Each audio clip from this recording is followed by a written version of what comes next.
Live, we have hit 3,000 subscribers on my channel. I'm really stoked about this. I know there's channels out there that have like 50,000 subscribers, and good for them. But for me, 3,000 subscribers is no laughing matter. That's really cool. Thank you guys out there who have subscribed.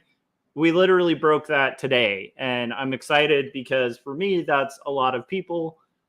It's nerdy, but it's like, hey, like, thank you. And if you haven't yet, hit subscribe, hit the bell, and all that fun stuff. But thank you to everybody who helped me crack 3K. I know I'm like a very tiny YouTube channel. I'm a dot. I'm a speck on the map, but that's very cool. And I really very much appreciate it. And I just wanted to say that, like, thank you to everybody who did that. That's cool. Okay, so who am I? I'm Joshua Kemble. I'm a cartoonist. I have been doing graphic design and illustration for about 20 years, and I've been doing art direction for about 8. I have 2 books out. I have Jacob's Apartment, which is a graphic novel about, it's a slice of life, coming of age story that's about the sorts of questions that can challenge even the strongest of faith. It's 130 something full color pages. It's out from Graphic Mundi, beautifully printed, and I'm very, very excited about it. And Dee Dee said, "But you are our spec." Yes, that's right, Dee Dee. I am the speck in all of your guys' eyes. Ha ha ha. I'm kidding. But yeah, I am stoked about the 3K. So thank you. Gary said hello, hello. Hi, Gary. Yeah, so anyhow, this is a good graphic novel. You guys should pick it up. You can pick it up from Amazon. I have one more to plug, and then we'll get into content. And I have a little surprise for you. I'm not going to play an entire song, but I'm going to play a tiny bit of a song tied into a conversation from the previous stream this morning, because I used to have a song on record that was the soundtrack to The Hobbit. And I was just curious. I'm like, okay, before I start my stream, I want to play something silly. I want to do this on day streams. I obviously can't be strumming and playing guitar on night streams because this is an art channel, not a music channel. But still, I do play music, and just for the hell of it, I'm going to take a crack at, like, I don't know the entire song. So like there's parts of this song as it goes later where there's no way in hell I'm going to be able to nail it because I have no idea what the melody is.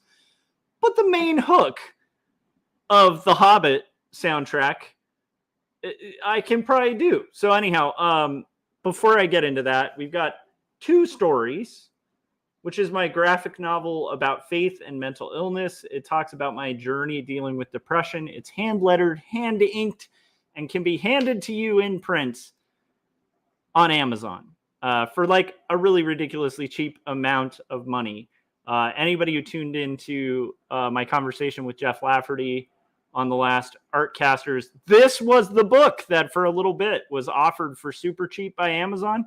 I have no idea why Amazon keeps doing that, but as long as they do and I get the same cut, I want you guys to benefit from it. So pick that up. If you have Amazon Prime, you can pick that up. And if you feel guilty about saving money on that book, put that money towards Jacob's Apartment. So there you go. If you're out there and you got my graphic novel 2 stories for like $5, put that other extra amount towards it.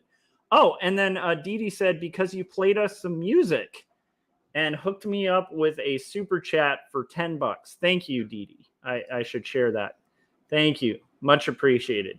All right, so here we go. I'm going to play a little bit. I'm not going to play the whole thing, but I'm going to play a little bit of The Greatest Adventure. And because of the fact that I have never played this before in my life, I'm literally just looking at chords, and I'm going to be reading it live. I'm likely going to bomb this, which might actually make it kind of fun. So we'll find out. Okay, here we go. Are you guys ready? This is Glenn Yarborough's The Greatest Adventure. It was the original soundtrack to the Hobbit cartoon that I had on record when I was a kid. Okay. Wait a minute. Wrong chord. See? I haven't played it yet. Okay, ready? I'm going to try to emulate like the shaky voice too. Okay. The greatest adventure is what lies ahead. Today and tomorrow are yet to be said. The chances, the changes are all yours to make. The mode of your life is in your hands to break. The greatest adventure is there if you're bold. Let go of the moment that life makes you hold. To treasure fleeting can make you delay. It's time to stop thinking and wasting the day. And that's as far as I can go. I don't know the other sections of it, but that song eternally ran through my head as a kid who had the Hobbit soundtrack on vinyl. And I grew up in a nerdy ass family. Like, my family was so nerdy, we had a Lord of the Rings chess set. And this is before there was a movie called Lord of the Rings. And I'd have to explain to friends, no, that's Frodo. And some of them were familiar with like The Hobbit, like the animated thing, but the Lord of the Rings was like a deep cut back in the day. Anyhow, so I'd have to be like, no, that's not that's actually Frodo. All right. So, CB Smallwood said, reminds me a Lord of the Rings cartoon, though I could be wrong. It was from the Hobbit cartoon. So that was Glenn Yarborough's The Greatest Adventure. And this was a rabbit hole I went down a long time ago, but from what I understand, I think that Glenn Yarborough is somehow connected to like acting. If you guys are bored, that's a fun rabbit hole to go through. But I think he was in Planet of the Apes. I don't know. Anyhow, I'll be right back. I'm just going to put this back. But yeah, that was my lovely song for you guys.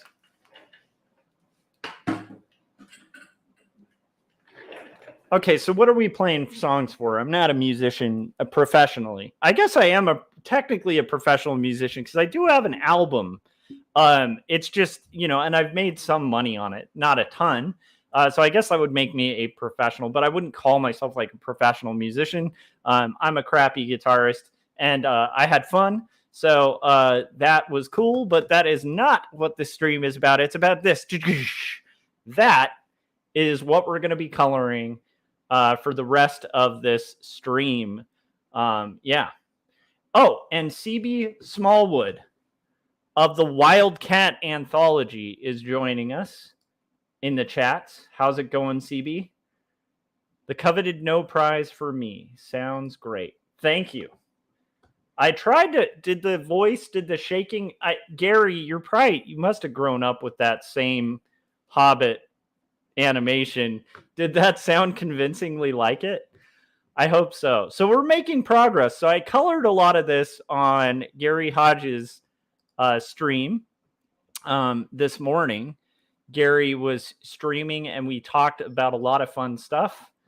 And also I colored a good chunk of this. So this is a crowd scene, city scene. And so this is going to take forever to flat, and that's okay.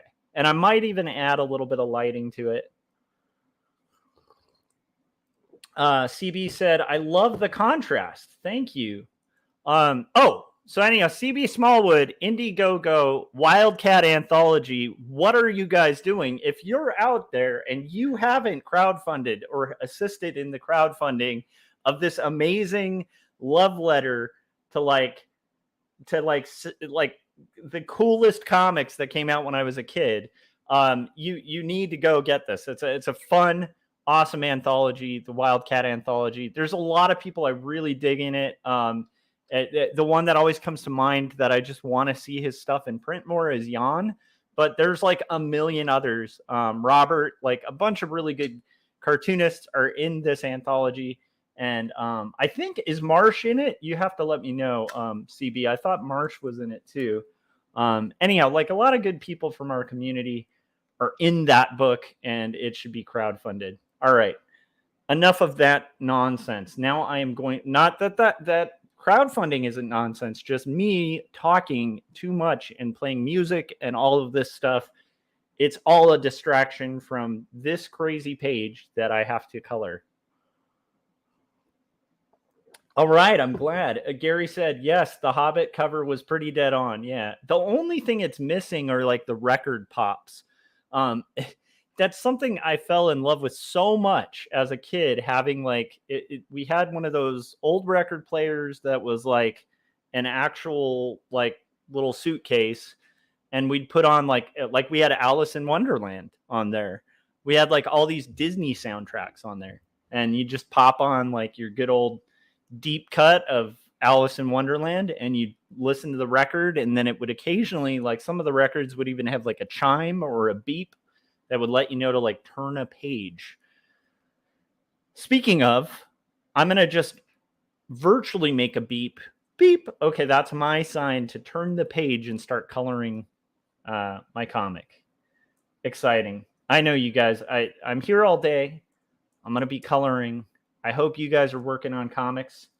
I hope you're making progress. Making sweet, sweet progress. All right. Let's do this. So this is the unsexy part of comics. Like, everybody likes the finish line. Nobody likes the process to get there. I think that might be a topic potentially. But it's like everybody likes the finish line. Nobody likes the process to get there. All right. I don't know if that's a topic because I don't know what that would relate to. But I do think that this is interesting. I have no idea where this is coming from or where this is going to go. I randomly bring up stuff. Oh, Dee Dee said, I love watching the process. That's awesome, Dee Dee. Well, I think you're pretty rad for that. I think artists do like watching the process, but I think that like there's this thing out there, and I'm going to bring this up, and I have no idea if this is anything, because again, when I record these things, it's like stream of consciousness. I think there are a group of people, and they're definitely not people in the chats, but there's a group of people that I remember this goes all the way back to when I was in junior college. So it's story time, you guys. Are you ready for story time about when I was in junior college?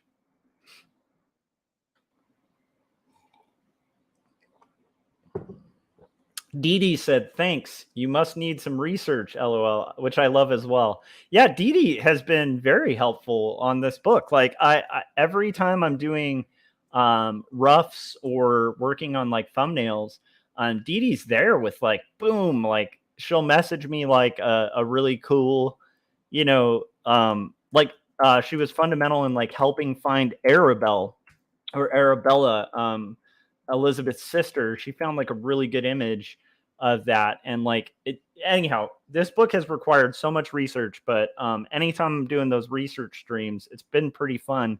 And your help in that has been very much appreciated. So,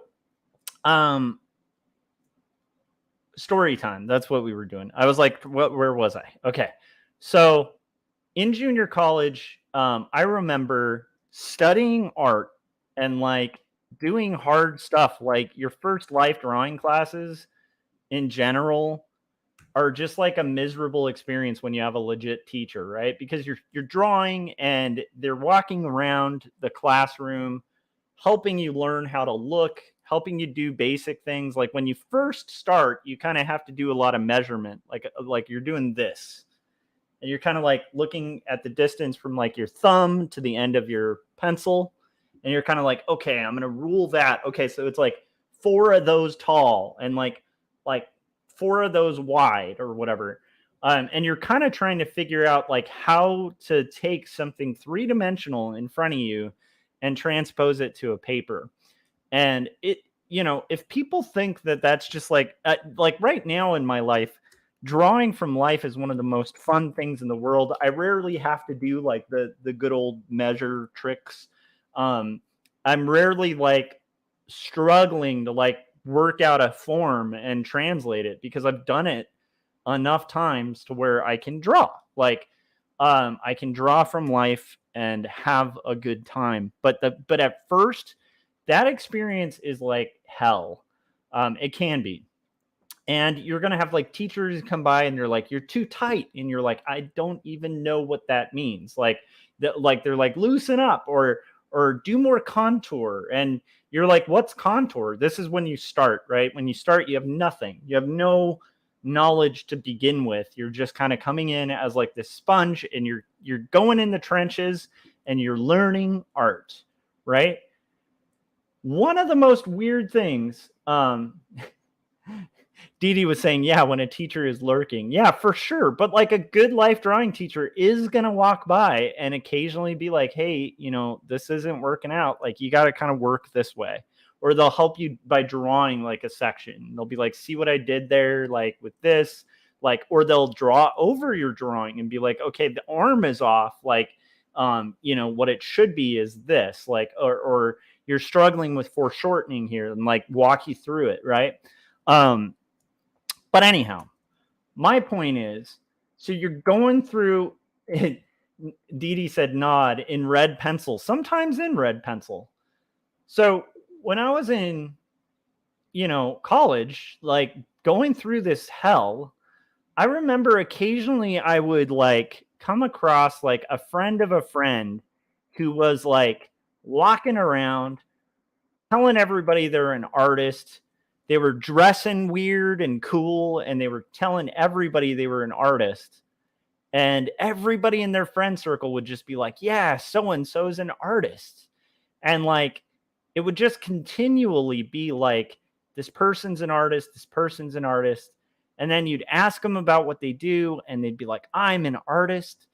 And like, they'd show you, and you could tell like this person put no serious thought or study into what they were doing, and they weren't an artist. Like, they weren't even trying to make art. Like, they occasionally would like doodle a quick sketch on a piece of paper, and like they never exhibited, they never were trying anything. They weren't taking life drawing classes. They weren't taking like still life drawing classes. They weren't taking watercolor classes. Not only were they not taking classes, they just like literally were not artists.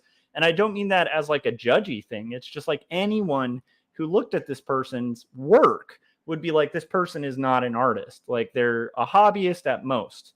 And the only reason that would drive me nuts is I would be spending hours trying to draw from life and getting like my teachers just criticizing and critiquing and learning from critique and working really hard. So it's kind of like you're in boot camp and you're learning the hard way, like the real way this stuff is done. And you're being whipped into shape by like a drill instructor. And then you go out and there's somebody out there just saying, hey, I'm in the military. And you're like, you're not wearing a uniform. Like, you know what I mean? Like, I'm just saying, like, I don't know what brings this up, because I don't think there's anyone in our community that fits this. But it's like, because I think everybody in our community is in the trenches or like a fan of the people in the trenches. But it's like, but I don't know why this came up. I guess it was just content I'm thinking of. But it's like, so imagine, like this person who's like the hypothetical of like a person like in the army or whatever, who's in the trenches and they've literally seen action, and or just like a person who's just going through boot camp, right? And they're going through the hell of that.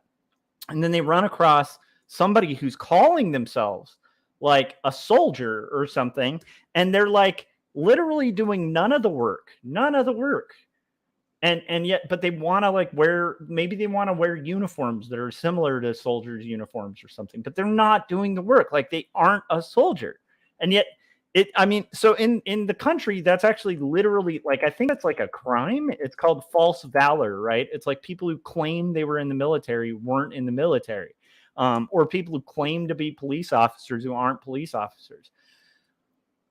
When you come across like, so this particular friend, this is from like over 20 years ago. Okay. But this is like a friend of a friend who everybody would call an artist. They were calling themselves an artist. They didn't do art. They just dressed weird and listened to indie music, which is cool. At the time, I dressed weird and listened to indie music. But wearing the uniform, an artist does not make. And that's that I think is like one of the things that I was thinking about when I was saying that like everybody wants the finish line, but not everybody's willing to do the race, right? Like not everybody's actually willing to like go to boot camp to become a soldier or whatever. I'm not saying you should, because I'm not even a big fan of the military, honestly. I'm not against the military. I just like I don't as a believer, I don't think you should kill people, period. Like for any reason, right? That's my own personal belief. But my point is like the analogy still holds where it's like if you're going to do that, like do it. Like if you're gonna be in like a military of some kind, be in a military. Like if you're gonna do cartooning, do cartooning. And don't just wear the outfit or do like the like pretend that you're at the finish line when you haven't even won the race. And that's the point. Anyhow, so that I don't know why, but that's something I've been thinking about lately. Is like people wanting to be on the finish line and not wanting to do the work. Because imagine how that feels for like somebody who's like sitting, going to the classes, like learning, like doing it, getting in the trenches, learning what they did wrong, improving what they did. Like, for those of us like CBs, like drawing comic pages and like putting in the hard work and like putting in the time to do these comic pages and stuff. And like, imagine if you're out there and you're not one of those people, if somebody's walking around claiming they're a cartoonist and they're not doing comics, like they're not doing the hard work, that to me, it's maddening. But anyhow, I do think in the art world, because of like culture, like people almost view art as like a lifestyle, and maybe not so much in comics. But in the broader art world, I think people have an idea of art as just kind of like, I'm a quirky artist. That's what I am. Without doing art. Like, no, you don't get to be a quirky artist unless you're actually making art. You know, I don't know. I don't know if did you guys ever come across that as kids, or was I just like in a weird area or whatever? Because it's like I remember, especially in college, just meeting these people who would like call themselves artists and they'd want to be artists and they'd say I'm an artist, and then like you'd see and they didn't do art, and it was just the most maddening thing where you're like, you're not in the trenches. Anyhow, it's just an interesting it's funny, I don't know why that made me furious then, and it still to this day makes me just mad. you know and I think it's because of that whole false valor thing. It's like, no, you don't get to like walk around claiming this thing. It's fraud. I don't know. Anyhow, sorry. It just makes me mad. Let's see. CB said, I'm not schooled in art. I'm more like a peasant who wanted to be a warrior monk and watch them do kung fu. What time I collected water into buckets. Eventually I learned a little to get by, but so much further yet to go. But like CB, you're not that person. You're not the fake artist. Like, my point is, it isn't that like, oh, you should all go to college. Like, no, there's plenty of amazing artists who didn't go to college, but you're doing the work and making the pages and improving and doing the hard challenge of like doing this stuff. Like, you're in the trenches. I'm more kind of talking about, that kind of thing. Same here with like, like I wouldn't call myself like a professional guitarist. Like I'm an okay, mediocre guitarist, but I have written songs. I have played gigs, like I can swing a song here or there. I'm not going to walk around though. Like when I first introduce myself to people, I'm usually not like, I'm a professional musician. Like that would be insane. Like I couldn't call myself that. I guess technically even I could, because I have made money off of music. I've been paid with bands to play gigs and stuff. But I wouldn't call myself that. I don't know if that makes sense. It's just but yeah.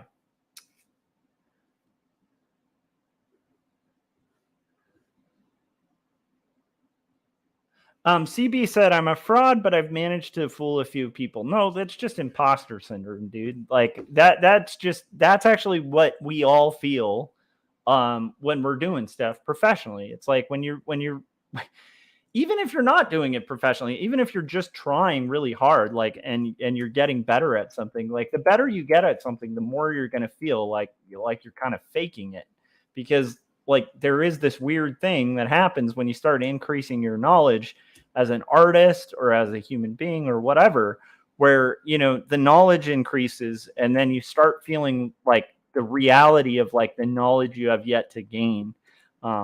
Yeah. But anyhow,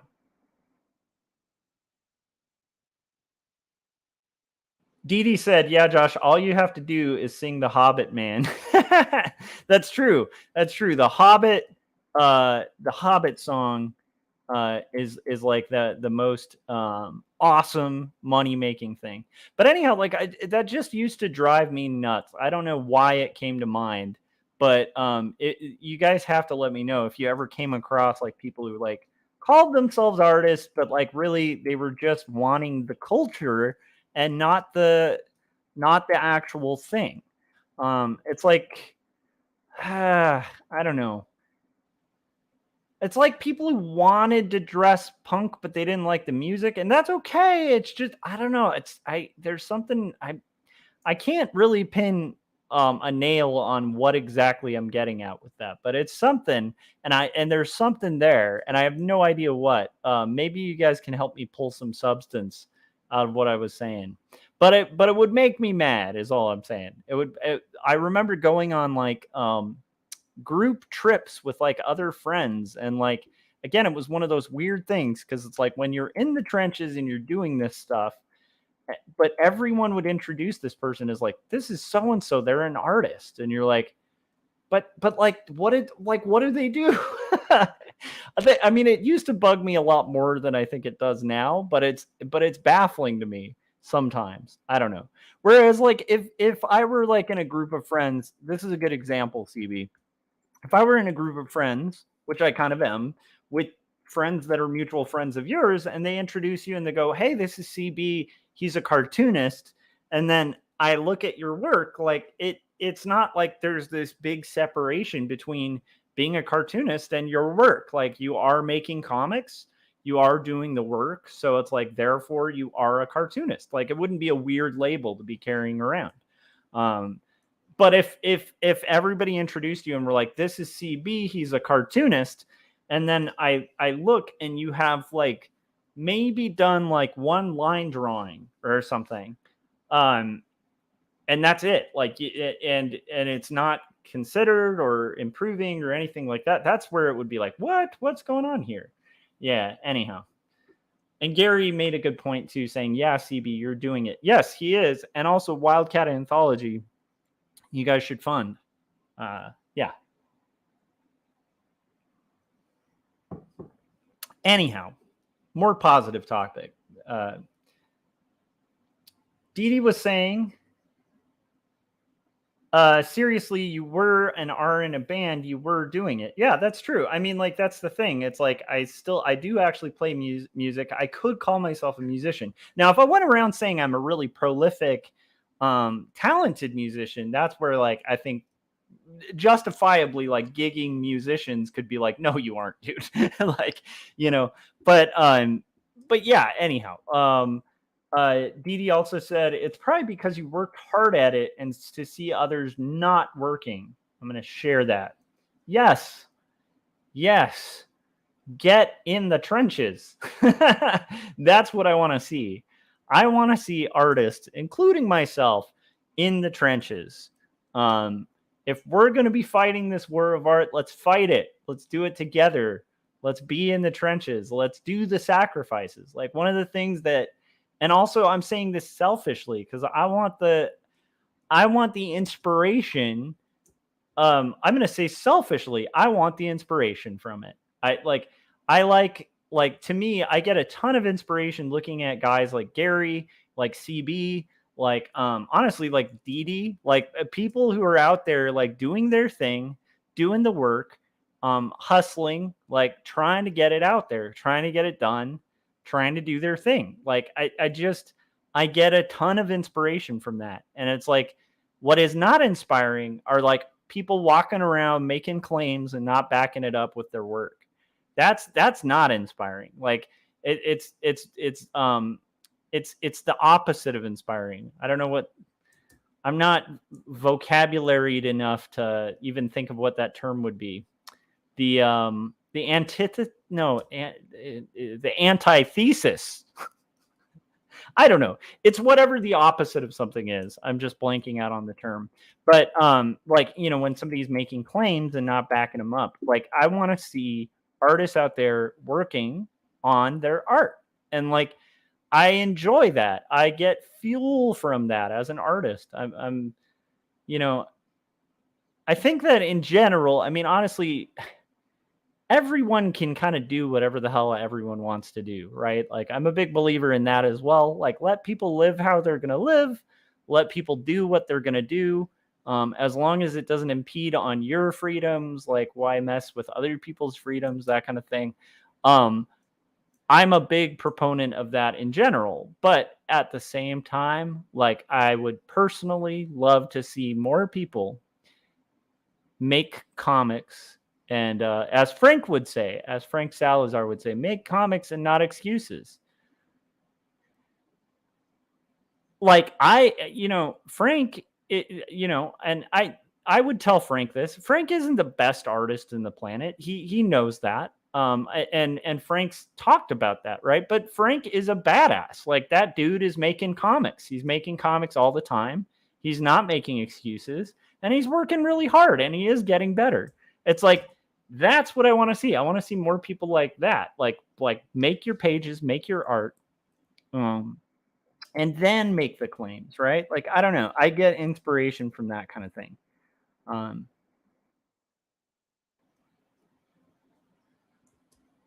But that used to just drive me nuts. I have no idea what brought that up in my head.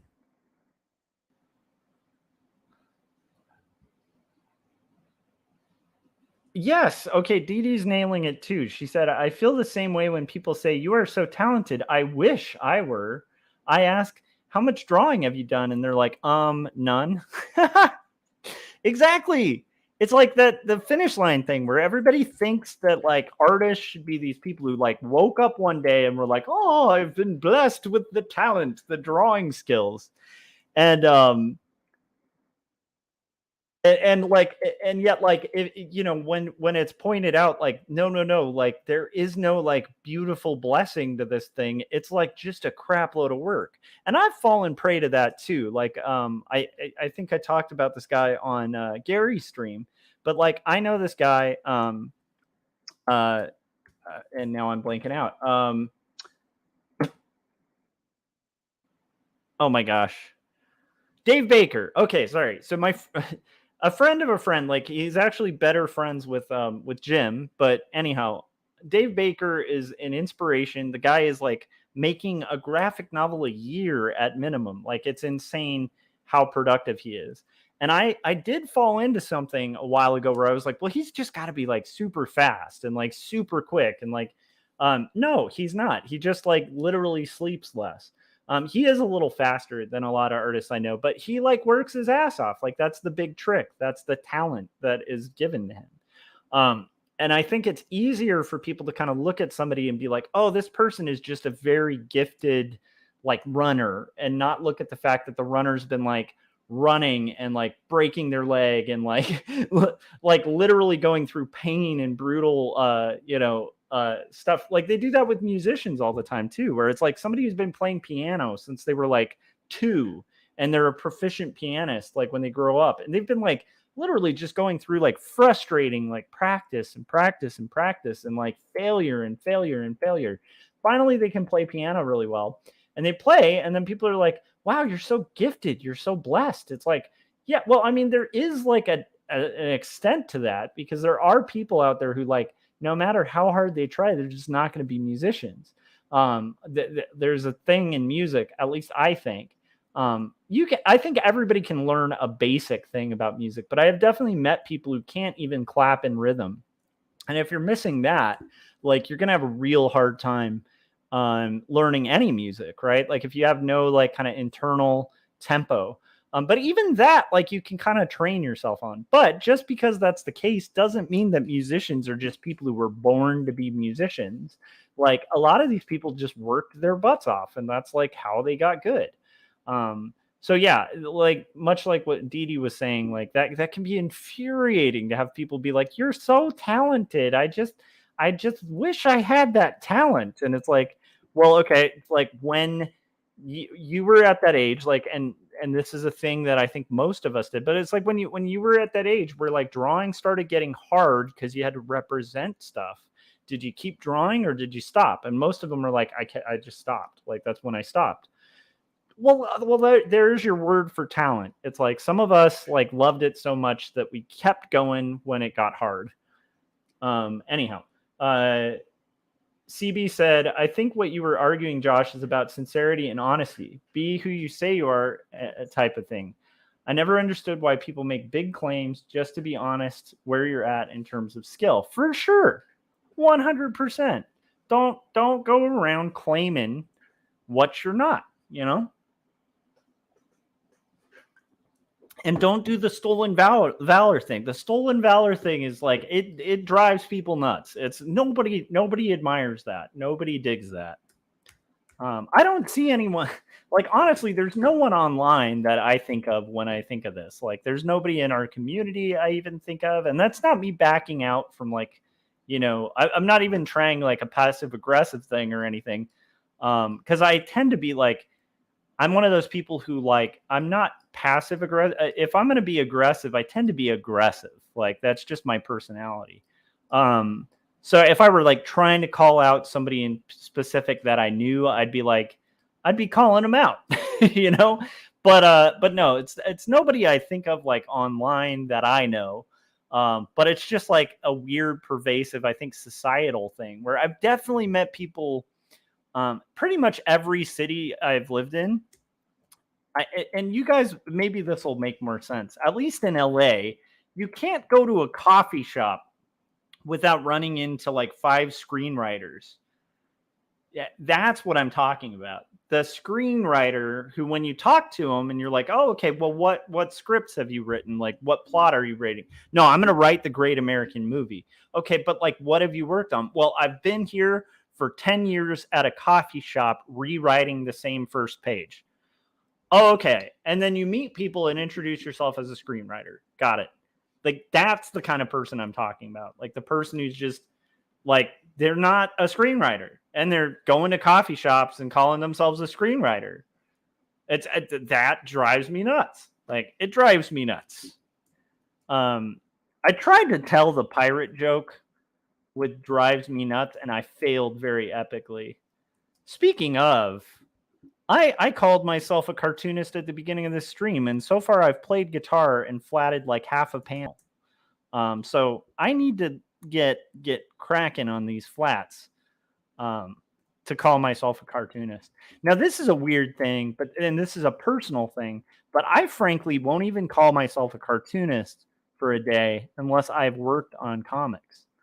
That's a weird thing that I picked up from that War of Art book, where I thought it was kind of a cool idea, but Stephen Pressfield was saying in War of Art that like you can call yourself a writer when you've done the work for the day. But if you didn't write today, you're not a writer that day. Like to take it day by day and call yourself what you are daily. And I thought that was such a cool idea. It's very, if you attach a, now I'm getting it. Okay. I think I'm getting close to like what connects this idea for me and why I was bringing it up. If you're in love with the idea of something, okay, good example. I've known people in my life that thought they were in love with somebody, right? And then when things got, and like in relationships with other people, and when things got tough, they bailed instantly because they were in love with the idea of being with someone. They weren't in love with the person. And I think we've all known people like that. We might have even unfortunately been with people like that, which I'm very lucky I'm not. But they were in love with the idea of being in love. They weren't actually in love. Like that exists, but that also exists in art. And that's what I'm getting at. Like there's a lot of people who are in love with the idea of comics, the idea of being a cartoonist. and they don't have the want or the desire to actually be a cartoonist. They just like the idea of it. Like it's a theory in their head that they like, but they haven't connected it to the action and the commitment that it takes to actually do it for real. And that's what I'm saying. It's like the bad husband is a good example, right? Where again, like I've known people who like they end up in relationships, they want to be married in their head as an idea, or they want to be like in a relationship as an idea, but they don't want to do the work. They don't actually want to do it. They just like the idea of it. And that doesn't lead to any results. Like that's the thing that's frustrating about it. It's like you're almost like if you've known these people or you've been in that situation, it's frustrating because you want to help these people and be like, look, if you're in love with this idea, this is what goes behind the idea. And quite often that same kind of mentality will be like, no, but I like it better if it weren't exactly what it is. And then I could have the idea without the work. And that's the point. Like the idea without the work doesn't mean jack shit. Like yours, and not you guys, but I'm saying like your story idea, your grand idea for a script, your great idea for a t-shirt design, which by the way, when I was doing t-shirt design, do you know how many different people would be like, that should be a t-shirt design? No, it shouldn't. Make it. If you didn't make it, it doesn't matter. I don't care how good your idea is. Like that's what I'm getting at is like the idea of something is nothing until it's ideated into reality. Now, ideas are very powerful, but they're not super powerful without action. And that's the thing. Like that's what takes an idea from like a rough, like wobbly thing that we're all kind of out there dreaming up. And it's probably most of creatives' favorite part of the process is like taking a fun idea, coming up with a fun idea. I think like all of us had that moment as kids where we're like coming up with ideas for like different characters and stuff like that. Oh, what does this say?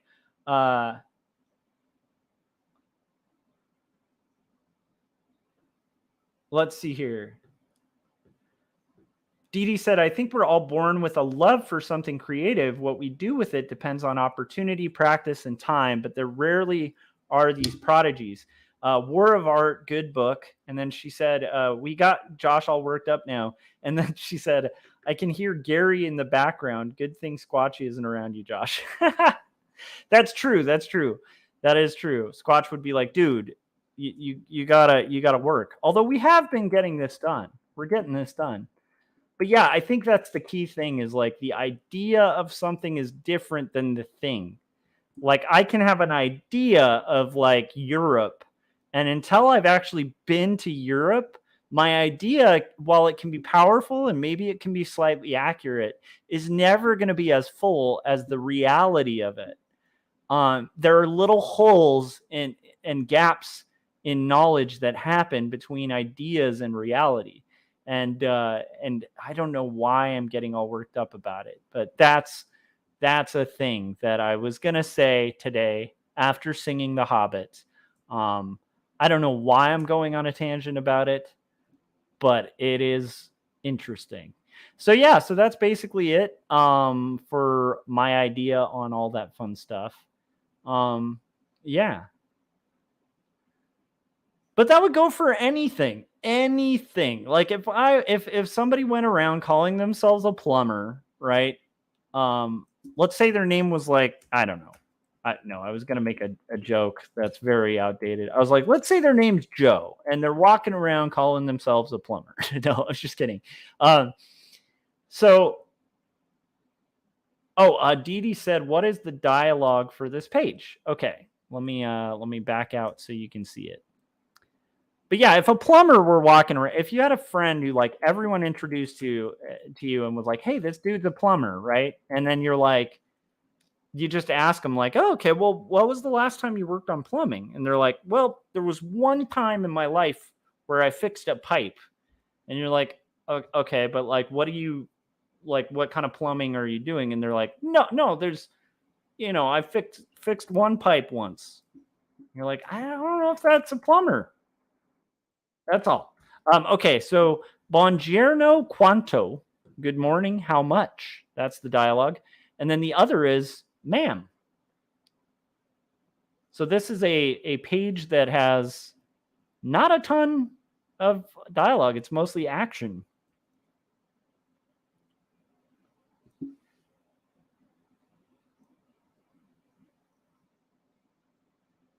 Is she recouping from that fall in the station?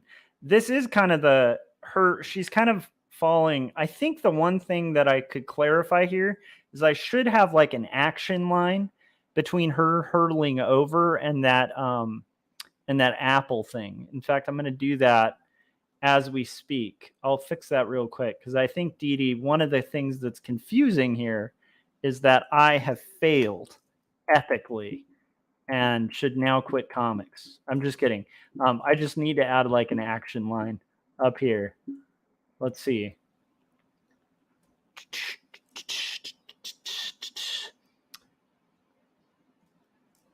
That would be called what was did you guys ever watch like the TV show? I think it's like Green Arrow or whatever. I have failed the city.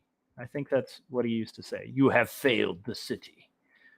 Which is kind of cute because like Maya and I used to watch that occasionally, TV show, and I feel like it was okay at first. It was very corny, but we enjoyed it.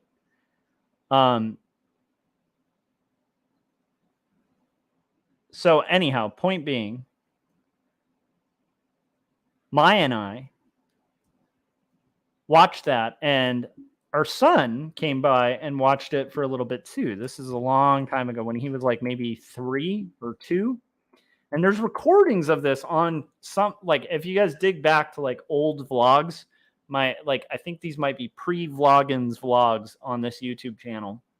My son had gotten these Green Arrow glasses from like a fast food place or something. It was like a McDonald's toy or something, like a Green Arrow glasses that looked like the mask. Anyhow, for about a week, he was walking around the house just going, "You have failed the city," to like everybody. It was cute. But I actually recorded him. Like I got him on video saying, "You have failed the city." And I was like, oh my gosh, that's amazing. But it was cute because he was really little, so he could barely talk. And so it was him saying, "You have failed the city." It was really adorable. Christopher Runciman joining and said, "Hey there, it's looking really good." Thank you. I feel like I want to take that compliment and spin it around and be like, "No, you're looking really good," but I can't see any of you guys. But thank you, Christopher. How's it going? What are you working on? Christopher was a guest on Artcasters, and dude, I cannot wait to get that comic. It's going to be really extremely exciting. But Christopher's working on making some really cool work, very cool work. Inspiring work, and actually an inspiring guy. I'd be curious to hear Christopher's thoughts on that. Like, Christopher, you're a very positive fellow who's very talented at art. How do you feel about people who call themselves something like artists who aren't making art or doing any effort to like try to make art? Have you ever come across those types of people? I'm thinking that Christopher would have a positive opinion of such people. But I was mainly just kind of reminiscing on this person I knew in junior college who everyone introduced as an artist. They dressed kind of weird and funky and told everyone they were an artist. And like they literally made no art. And they had all these ideas. Like they had a million ideas and called themselves artists. And like it was, I remember just feeling like I was in the Twilight Zone because like everyone I knew would just be like, "This person's an artist," and I'm like, but they're not. I mean, like they're not making art. Like it used to drive me nuts. Nowadays, it probably wouldn't really get under my skin as much, but it might because hey, I got all worked up talking about it. I'd be curious. I will say, like, dude, if you guys are ever oh, and Christopher said comic is on the way. Yeah, he sent some comics over. I'm really excited. I'm very excited about those comics. Like his approach to making comics is like super exciting. Dee Dee said Josh is on an art school rant and we're just letting him go. That's right. That's right, an art school rant. Look at that, guys. First panel is done. I'm excited about that first panel. It's not quite done because we're still going to add a little bit of light. I'm probably going to end up color holding this little blast in the sky. And from there, I don't know, Christopher, if you remember the Hobbit cartoon, but if you back up this stream, if you weren't here before, I actually do a cover of The Greatest Adventure by Glenn Yarborough for about the 2 stanzas that I knew the melody for, because I used to have that soundtrack on vinyl. And I tried to do the shaky voice of like, the great. It's pretty exciting. I don't know why you needed to know that, but there you go. There's some information. But yeah, Christopher's really, really cool. I love the thing I like the most about him on Artcasters was he has a really good, and I'm just going to talk about you, Christopher, as if you're not in the room. But I like, instead of saying he, I'm just going to say you. But Christopher, you have a really good way of like kind of expressing the idea of like anything can be used to make art, and like it doesn't matter if it's like a piece of charcoal or it's like a piece of burnt wood or it's like your fingernails scratching on something. Like whatever you've got, use it and make stuff and have fun. It's such a good message that Christopher made on that Artcasters. It's on Scott's channel, and I recommend you guys go check that out as well. That's a really good conversation. Everyone can self-define as they like. If you define yourself by your efforts, others will recognize it that are of similar minds and efforts. I agree with that. That's the thing. Your efforts. That's a good point, Christopher. I think everybody could self-define. I agree. But I do agree also. I think Christopher's pinning what bugs me about it. It's the effort. Like it's those who are making an effort are the people that inspire me and make me want to acknowledge what they're doing, right? I don't know if that makes sense.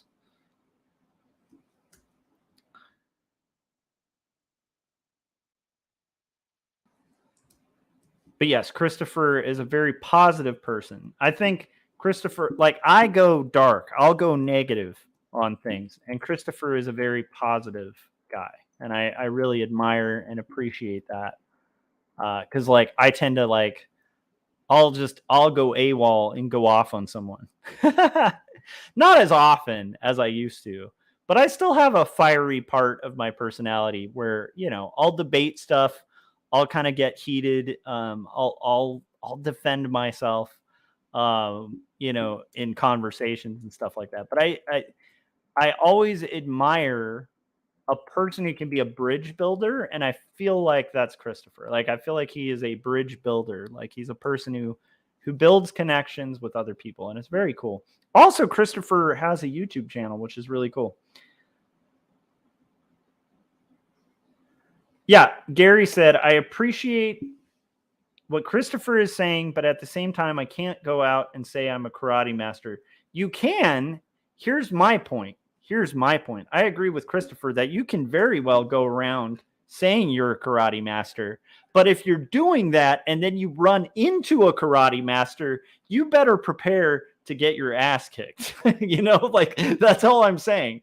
It's like if you're going around telling everyone in the world, like I'm a black belt in karate and you're not, then like when you come in contact with people who are actual black belts, be prepared. That's my only point. And that's where Gary's point and Christopher's point collide and connect with my point, which is like, you know, again, like stolen valor is a shitty thing. Like that's my only point. Don't do stolen valor because that's a really, yes, this is truth. Christopher said, but a real karate master will educate you in a fight. I love that. And I love, you hear how I went dark. I went dark with like the, you'll get your ass kicked kind of statement. And then Christopher, like I said, as the bridge builder, kind of put it as a real karate master will educate you in a fight. That's the Christopher Runciman magic. Like, I'm just saying, you guys should listen to that Artcasters. It's probably one of the more inspiring things you'll come across. Speaking of people claiming things, I think at the top of this, I claimed I was going to be working on comics. And I've been kind of working on comics, but I could focus a little more on this this flat coloring exercise that I got going on. That might be a good wait a minute. I was supposed to be coloring the potatoes. All this talk of fake karate masters. Edie said followed your channel, Christopher. Yeah, he's a the other thing is Christopher is a killer artist, like just a killer artist.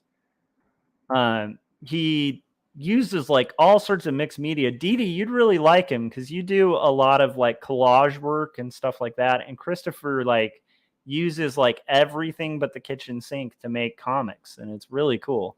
I wouldn't be surprised if Christopher has used the kitchen sink to make comics. The one thing that like I definitely got at, well, there's a lot of things I got out of the conversation, but there was another thing which was like remembering like all the fun tools you can use to make art. There is a point, I think, once I'm done with this book, it sucks because like the next book I'm doing in ink after this one. But I feel like after that, I might have to just take a break for like a week and a half after I'm done with the this graphic novel and then the next one. I'd like to. I've had this fantasy of just like doing some paintings, just painting for a little bit because I really enjoy painting. Maybe I'll do some paintings and collages or something, or maybe when I finish Not Death But Love, I can take like a week and just do some paintings just for the heck of it, just to like get a breath of fresh air. But like the thing that I liked about, again, like I think Chris is really inspiring, or Christopher. I'm not sure. Christopher, are you like me and you don't care if people call you Chris or Christopher, or are, or do you prefer Christopher? I'm kind of curious about that. For me, I prefer if people write about me as Joshua, because there's another Josh Kemble that I kind of own the Google search results for Joshua Kemble. But Josh Kemble, there's like a stuntman, there's like a lead singer of a different band. And so it's like I try to do my branding as Joshua, but like people who know me, I don't care if they call me Josh or whatever. Christopher Runciman said, I learned martial arts from Count Dante in the comic ads. I like that.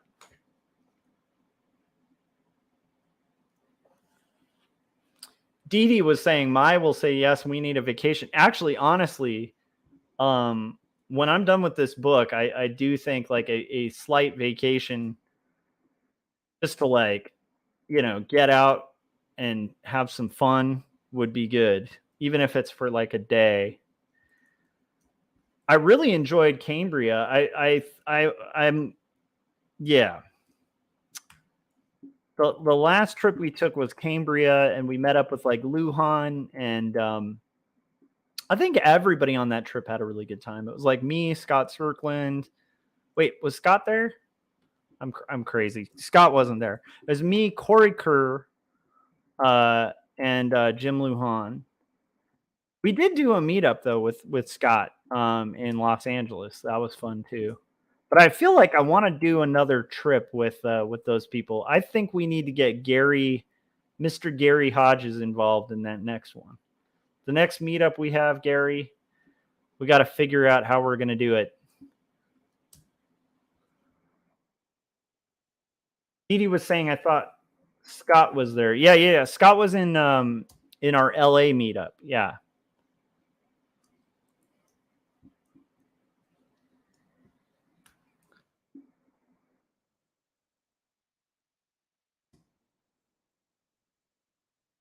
And we had a really good time. Like we went. It's so funny too because I think there was a point where we were all talking and we realized that we all like going to weird antique shops because we're artists. So and we call ourselves artists, but none of us actually do art. I'm just kidding. That would be hilarious. This whole rant, this whole time, I'm like talking about like people calling themselves something, and then I reveal like actually none of us actually are doing anything. Okay, Christopher said, I'm a Christopher, but don't care as which other people say. Okay, got it.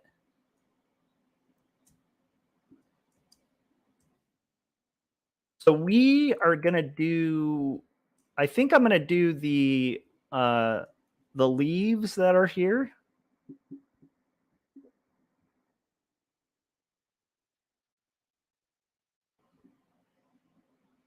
And I want it to be a little bit lighter.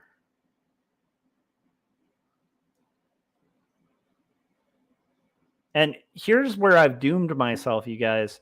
As I'm working, guess what song is stuck in my head now? Just, I want to hear in the chats like the wild guess.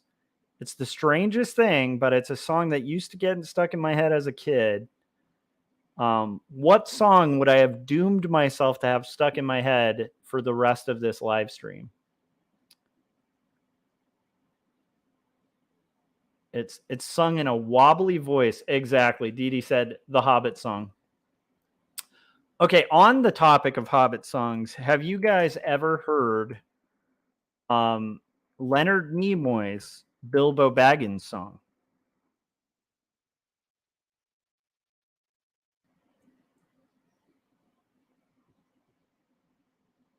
It is kind of stunning. I would almost, in fact, it's like I enjoy having you guys watch this stream, but I would almost say like I'm going to be putting on the trailer for Jacob's Apartment once I'm done with these leaves here that are sort of surrounding these flowers. And once I press play on that, I would encourage you guys, if you have not yet watched Leonard Nimoy's Bilbo Baggins, check that out on YouTube and let me know your thoughts. And then hop back to the stream. But I'm curious to hear if you guys have not experienced Leonard Nimoy's Bilbo Baggins. I feel like I would be remiss to not suggest that it is worth your while. That right there is a little chihuahua who's barking up a storm.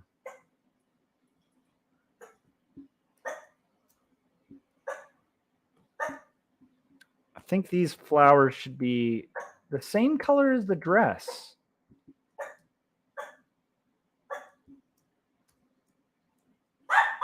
So it's weird because it's a flat color, but it's like there is a rule of threes with color. There's a rule of threes with composition. There's a rule of threes with color. Or if you are coloring something and you repeat a color in three separate, somewhat balanced areas, you will seat the color in the image. All right, guys. So what I'm going to do now, just to hold my color areas.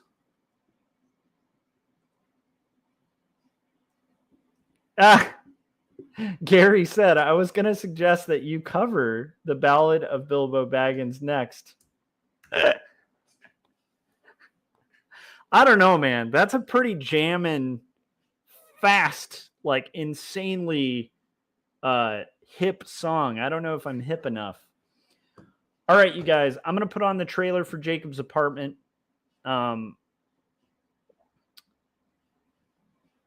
Dee Dee said, you just want us to have an earworm too. Yes, that's true. That's true. I want you guys to experience my suffering. All right, so I'm going to put on the trailer for Jacob's Apartment and refill my coffee. And I will see you guys shortly. I'll be right back.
All right, you guys, full disclosure, I have 2 puppies that I let out in the yard so that they can go potty. And I will be letting them back in shortly. Just letting you know. There might be another trailer coming up very soon, just so you guys have something in the interim of me walking to the other side of the building. The building. And this is what I'm calling my house. I don't know. Do you guys like? This is a question for Christopher, Gary, Dee Dee, all you guys.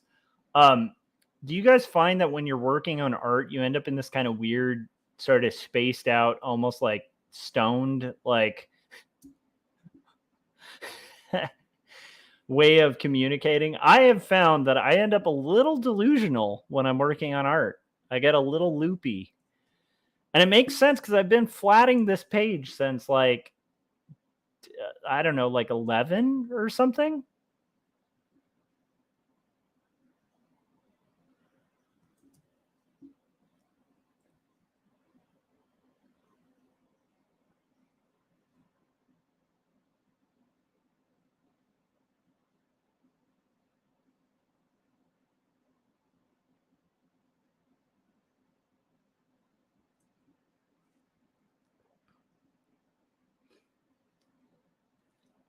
Did you guys check out the Ballad of Bilbo Baggins?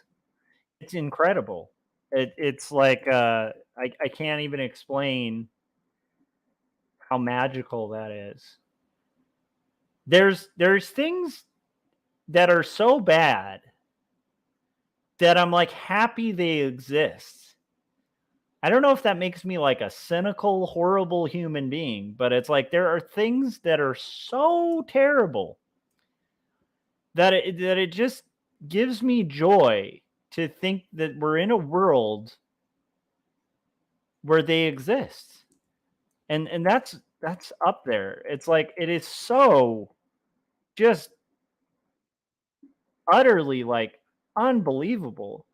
And I mean, the thing is, like, I actually think Leonard Nimoy, like, I'm trying to remember, but there's like this is gonna date, I guess, how old I am, but like growing up as a kid, the best I have not seen this movie since I was a kid. So like all the people out there who are like hardcore Trekkies are just gonna be disgusted that I haven't seen this. Probably this actually I should put this on a list of things to watch.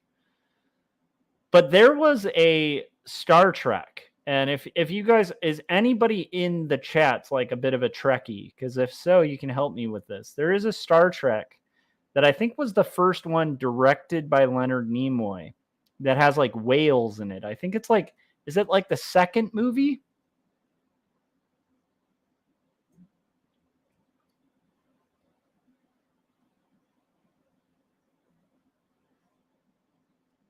Gary said,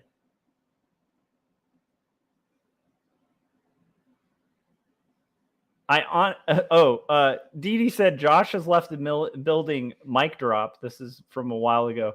Gary said, I honestly feel dumber when I'm deep in drawing. It's like in Star Trek when they would recruit power to one system. Wait a minute. So Gary just mentioned Star Trek, so he's going to be our Star Trek guy. Dee Dee said, don't make us watch it tonight. It won't go away. I just know it. I watch all Star Treks. Okay, so we got Dee Dee and Gary. And then we got James. All of us saying Voyage Home. Okay, Voyage Home is a masterpiece from what I remember. It's been a long time, but like growing up as a kid, like that was the Star Trek movie. I'm just gonna annoy you guys who are into Star Trek and be like, when Spock gets in the Millennium Falcon. No, I'm kidding. So that movie was incredible. It was like stunning, like the direction, like the whole thing, the acting. Like Leonard Nimoy is a genius. Like he was a legitimate genius. To think that you could take someone who is a legitimate genius, although honestly, I think the weakness of Leonard Nimoy is he took himself way too seriously. But he was sincerely a genius, like a talent. To think that there was a point in time where somehow this genius who directed like one of the best science fiction movies ever made, who played one of the most iconic characters, ever, decided, I'm going to do a pop song about Bilbo Baggins, and I'm going to have like hip, go-go dancers like walk around. I'm like, what causes that shift? I wonder if it was, there's a couple possibilities, I guess. Does anybody know the story behind how that happened?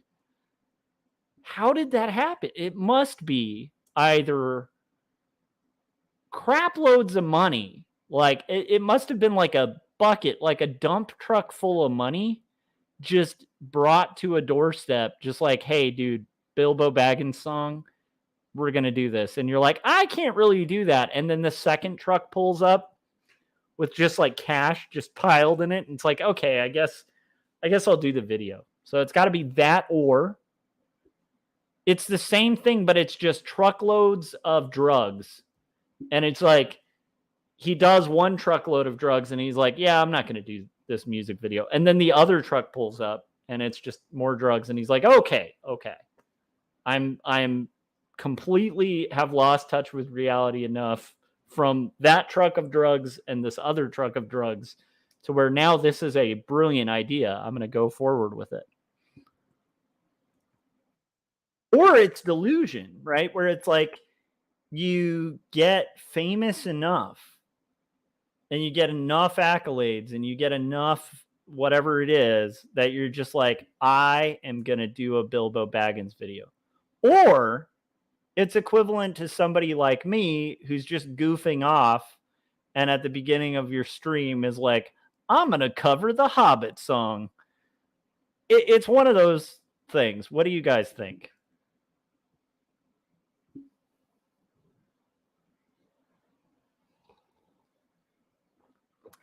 Dee Dee's got truck icons in the chat. I love that. Oh, Gary said, I like the Undiscovered Country too. I did too. Which one was the one with V'ger? That, like, I was a Star Wars kid growing up. Do you guys remember when there used to be a divide? Like, the younger generation may not remember this, but there were points in time where it was like guys and dolls, where like just, there were like knife fights on the street between, I'm not kidding, like everybody who was into Star Wars and Star Trek, like we all carried like switchblade combs and we would just get into it, like street fights between Star Trek and Star Wars. And I was the Star Wars kid, like among nerds. Like we had a very big divide. And all of us secretly watched the other thing, but we always had our camp. Like at least in my area, I don't know if you guys had this. There was our camp. And the one way I would always troll Star Trek guys, even though I liked Star Trek, especially the TV show, it was great. But the way I would troll them would be to just say V'ger, and that was it. That's all it took, was just that movie was like horrible movie. If you guys like that movie, I can't help you. But I do feel like the Undiscovered Country was great. Like, yeah, there's so many good.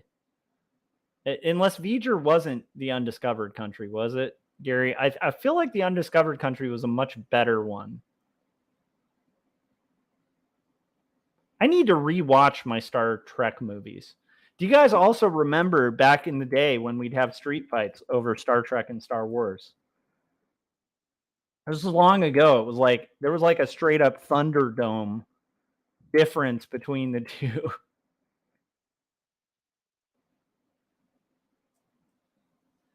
Okay, I've got dogs I have to let in. It's been about 10 minutes and I live in the desert, so I'm not going to let my dogs die for this stream. So I will be right back. Yeah. Philip was saying V'ger was the very first movie. Yeah. Undiscovered Country was them trying to make peace with the Klingons. Yeah, that's the one with the purple blood, right? Where it like starts and there's like floating purple blood in it, or was that a later one? Because that one was incredible too. Like there's a lot of really good Star Trek movies. And one of the Klingon captains quoted Shakespeare. Yeah, their blood was like Pepto-Bismol. Yeah, that was a really good one. Yeah, that one sticks with me as like a really good Star Trek. My wife also, okay, so in the knife fight culture, my wife was probably like the one person at the time who was like the between, where you had like the street fight dance where like, I don't know, me and Gary or whatever would like meet each other and we'd both pull out our switchblades and like grab hands and be like, all right, we're gonna do our little switchblade comb dance over which is better, Star Trek or Star Wars, which, by the way, I think Gary actually would have been on my side of that knife fight, but I'm just using this hypothetically. My wife was the person who way back in the day would have been like, whoa, guys, and like put her hand between and like break up the fight and be like, they're both good, guys. They're both good. She was really into Next Generation, which I had avoided like an idiot because I was in the rivalry gang of Star Wars. And so I had avoided Next Generation, which is, I know, idiotic. Like you guys are listening and just like, what the hell's wrong with this person? We'll continue this conversation in a second. I got to let my dogs in. So I'm going to put on a trailer for,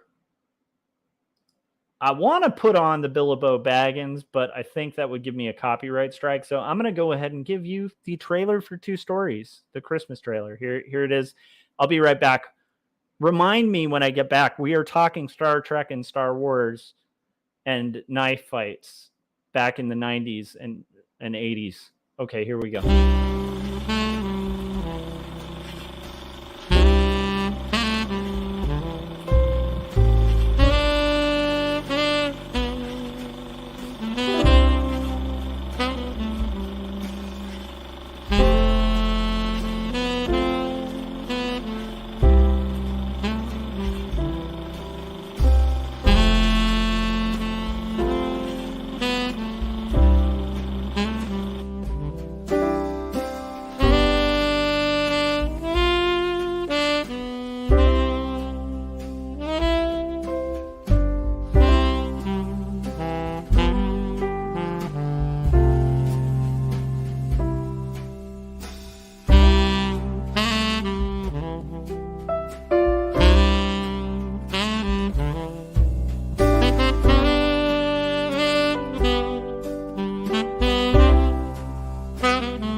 Okay, so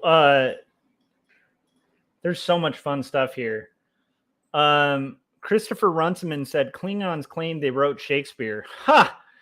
Wait, wasn't there a guy? I was going to make a joke saying silly Klingons. It was, and I just blanked out on the guy. The movie Shakespeare in Love made a joke about this too. There was like a guy who supposedly ghost wrote a bunch of Shakespeare's stuff back in the day, but I am not clever enough to have pulled off that joke because I blanked out on the guy's name. It wasn't Philip Marlowe. Philip Marlowe, the mystery writer. He really was the writer. Wait, he's not even a mystery writer. Philip Marlowe was a mystery character. Oh my gosh, you guys, I am having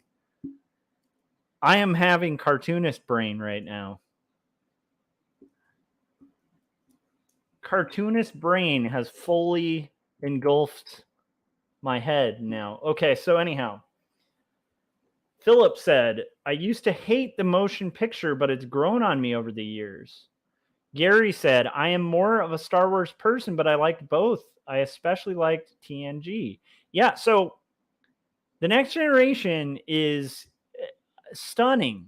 Like, it is such a good series. I can't believe I was such an idiot when I was younger, ignoring it. The only reason I can understand it is, like I said, there used to be a big contention about which was superior.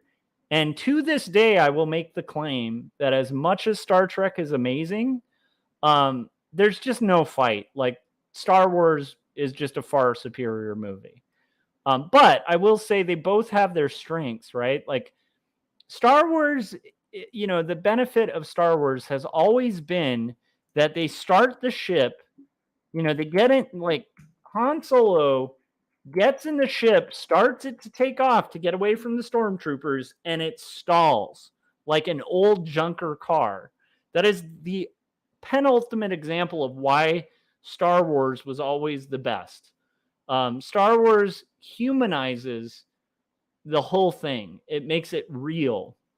It makes it like we don't need to get into all the technicalities. We don't need to explain the Force, which unfortunately they went and did. But prior to that, like, that was the great thing about Star Wars, was like they have the suspension of disbelief. You don't need the physics behind it. What you need is the humanity of the characters. Like, you just humanize the characters.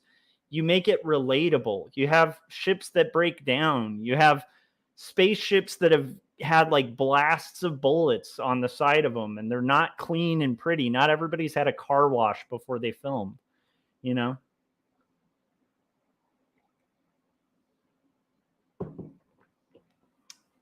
But yeah, but the Next Generation is like, this is the strength that I learned about Star Trek after the knife fights died out and geek culture united a little bit.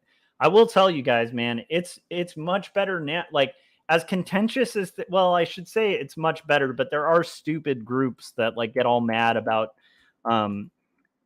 different stuff. So it does get kind of rivalrous, I guess, now.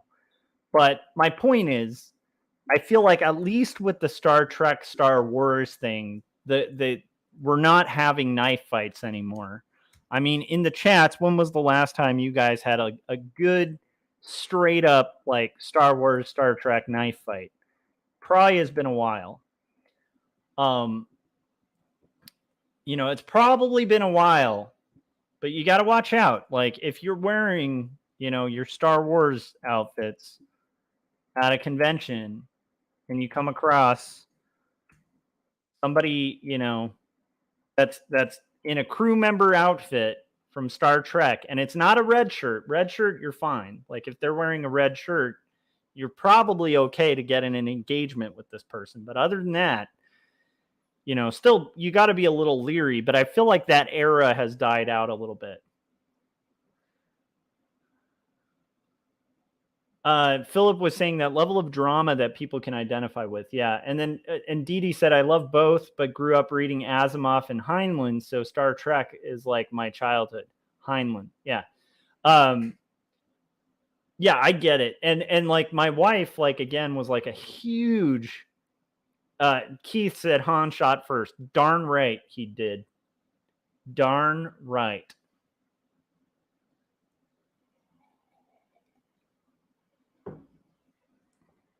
But point being, I don't even remember oh yeah. So Star Trek, what I learned about it was that it had, like, and this isn't a big, like, reveal for people who are already hip to this, but what my wife clued me into was the fact that, like, it's so heavily philosophical and thoughtful. The Next Generation was like, it was just incredible, like the depths that it would go to. And I agree with Gary too. Even at the time of, like, the knife fights between Star Trek and Star Wars folks, I did secretly like the first Star Trek quite a bit, actually. I loved the TV show for its campiness. Now, I don't know if you guys know this, but, like, have you guys seen the original, like, the very first Star Trek TV show is kind of stunning and very campy. And it basically puts them in a zoo. It's kind of amazing. But it's like an old, classic sci-fi where it's like the members are put in a zoo. They're, Captain Kirk. I think I don't even know if he was called Captain Kirk at the time. There's like a character who doesn't ever repeat in there. But anyhow, he ends up at a zoo and like they're gonna watch them breed. So of course he puts like a gorgeous like, you know, lady in there, and they like put the captain in there, and they're like, "You're gonna stay here and be an Azul." It's great. It's so corny, but uh it's like wonderful cheese. Dee Dee was saying those are the ones I grew up on, Josh. That was the first one. Yeah, a two-parter. It's so good. Yeah, I love those. I mean, I love them. I think they're a lot of fun. And I feel like, there was an era in time too where like there wasn't a lot of options when it came to science fiction. Now it's like, man, you have sci-fi everywhere, but like there was a time where like the time of the science fiction drought, but there weren't a ton of science fiction options. So it was always weird, in retrospect, it is weird that people, obviously weren't getting in literal knife fights, but there was such a divide. It is funny. It reminded me of like when I first got into punk rock. There were so many guys I knew that like loved a lot of different kinds of music, but like there's just this, it's probably just that weird era where like things are really black and white. Like there's this time I think a lot of kids, at least when I was younger, like high school kids used to have this like weird thing where it's like if you're punk rock, like everything about you has to be punk rock. Like if you're, once you pick a label, you got to kind of stick to that label and like, almost like sell out to whatever that thing is. I think there's like that era of time where people feel like they have to kind of like conform in some way or another. Where like, I know these guys who got heavily into punk rock and like secretly would listen to all kinds of music, but publicly they would just never admit to like liking something that wasn't like punk rock. God forbid it's something like Bob Dylan, which is like insane to me that like that used to be a thing. But I remember like one of the reasons, like a lot of people, like I used to wear the coat and like, when I was younger, I had like a punk, you know, shirt with like studs and like patches and stuff on it. And that's like after I had like gotten really into punk rock. And I remember the reason I stopped wearing it was I remember this one day where I was hanging out with friends and I realized that like first I felt embarrassed to admit that I liked something that wasn't punk rock musically. And I almost felt like I wasn't supposed to say that. And then second, I looked around and I realized like everybody's wearing a uniform. And so I was like, I'm done with this. That's dumb. Like the whole point of this was like to not wear a uniform. And now like we're wearing uniforms and like comparing our patches. Like I had a moment like that as a young person, but it's the same thing with like the Star Trek, Star Wars divide where it's like, it's weird when you're, and back then there was also the same thing with like metal and punk where it's like the metal heads and the punks like just used to like completely hate each other. And it's the dumbest thing in the world because they're so united and the bands themselves are like super influenced by each other. But there was just this point in time where like metal and punk was just like this contentious, like crazy thing. And it doesn't make any sense in retrospect. Now I think things are a little better with that. Maybe not though. Maybe somewhere out there, there's a world. Maybe I've just aged out of that kind of like clique mentality. But yeah. Anyhow, so in retrospect, it's like just Star Trek is amazing. Like at least Next Generation and Star Trek. I haven't really kept up with anything after that of Star Trek. I'm going to be the weird person who admits I actually liked the reboot of Star Trek. I thought that was fun. At least the first one. I don't know if I ever saw the second one.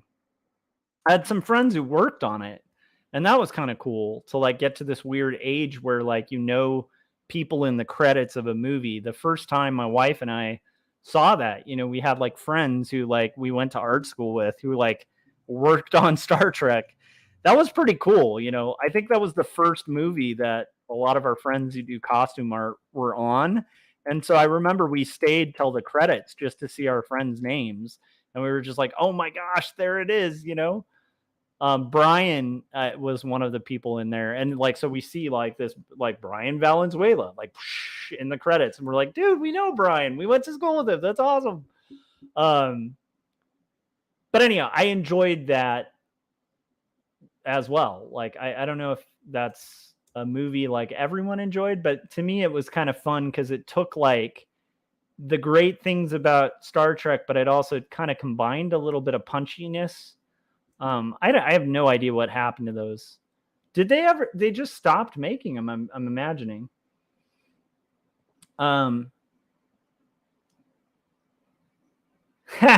Dee Dee said secret punk, and then Keith said, I can appreciate Star Trek now, but I was at an age to see the original Star Wars in theaters at the age of 7. It blew my mind. Yeah. Well, I'm definitely of the age that I didn't. I think I saw. If I saw Jedi in theaters, I would have been 2 years old. I was born when Empire came out, so like Empire was released. But I also like I had an older siblings that were obsessed with it. My oldest brother, well, not my oldest, my second oldest brother, my half brother. I have 2 half brothers, and one of them, the one who ended up becoming a cop, actually, he had a red Corvette. Like, this is very brief memory of him because we didn't really know each other very well growing up because he had moved out of the house by the time I was like, 6 or whatever, or maybe 7.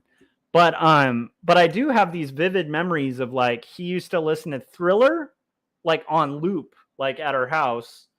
And then he would like listen. He had like the Ewok song on cassette. And he would take us like into his car and then play the Ewok song. Like, anyhow, so I was raised with Star Wars, to a Star Wars family. My sister, who wrote the script to this book, had a subscription to Lucasfilm magazine. And so we used to grow up just as like huge George Lucas nerds, which is why I was so obsessed with like Indiana Jones. We were really into Willow, which is going to be interesting to see the reboot. So we were definitely in like the Church of Lucas, growing up. Keith said, I had a theater within a bike ride, so I think I must have seen Star Wars 20 times in theaters, sometimes twice a day on weekends when it was showing. Well, I could understand. I mean, there's nothing like that at the time.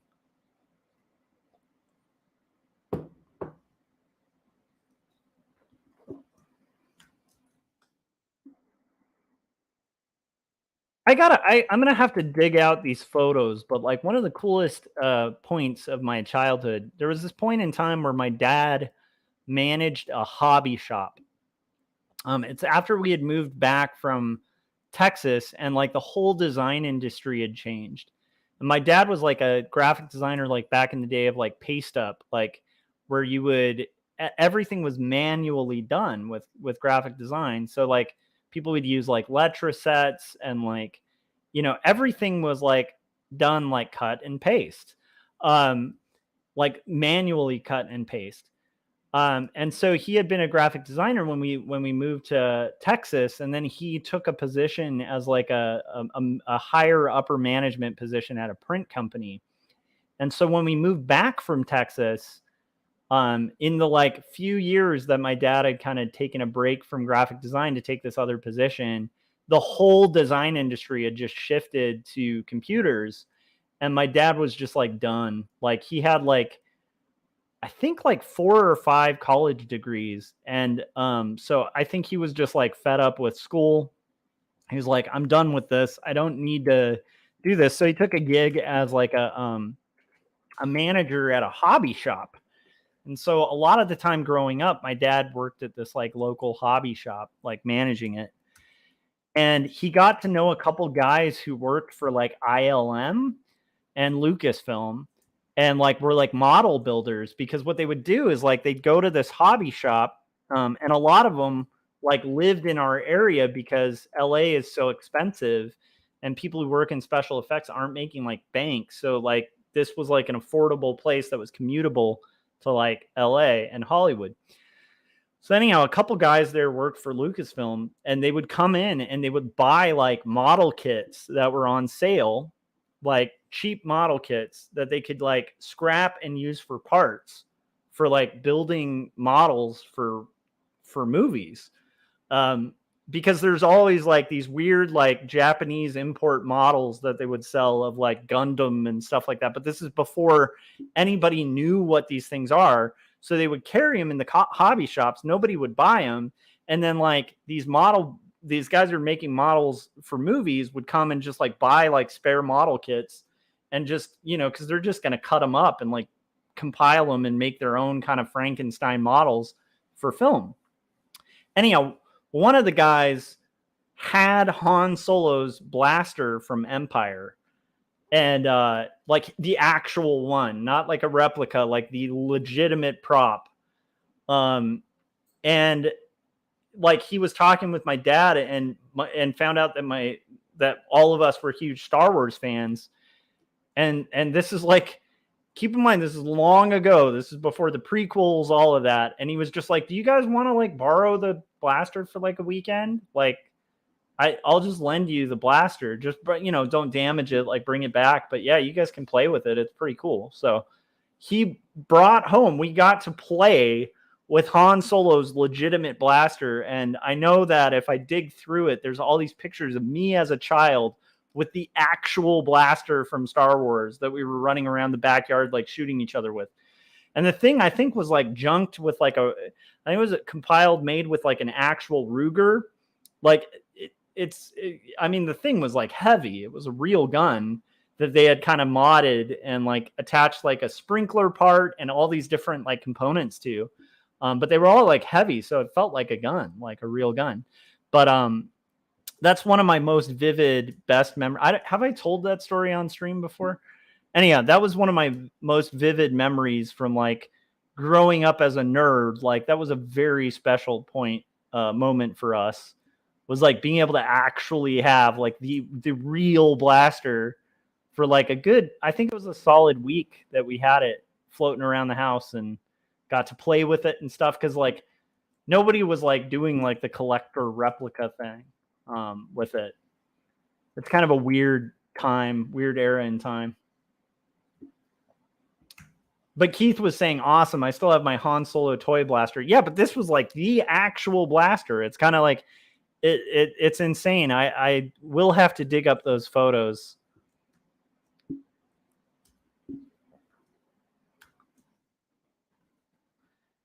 But yeah, when I was a kid, man, I was obsessed with like Star Wars, Magnum PI. Magnum PI was like, I think when you're like a kid, because I think I feel like as a kid, Magnum PI was just like the epitome of cool.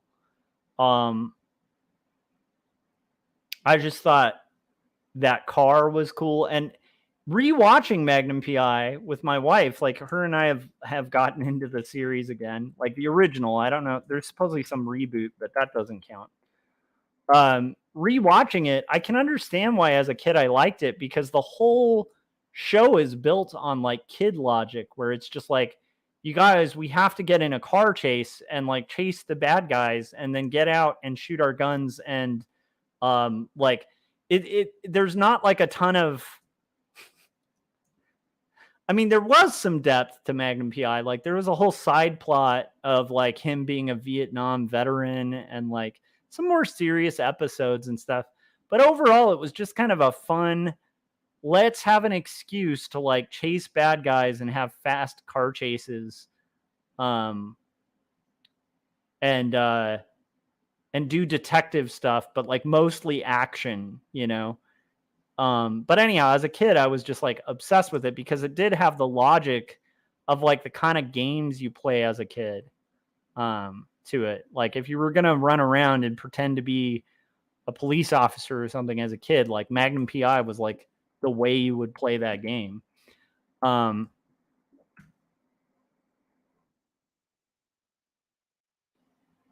Dee said nothing beats Sean Connery as 007. Sorry, Josh. Well, of course. I mean, come on. Sean Connery. The only thing that might beat that is Sean Connery as Indiana Jones's dad, because that's my favorite role of Sean Connery. I feel like Sean Connery in Indiana Jones 3 is the best Sean Connery ever.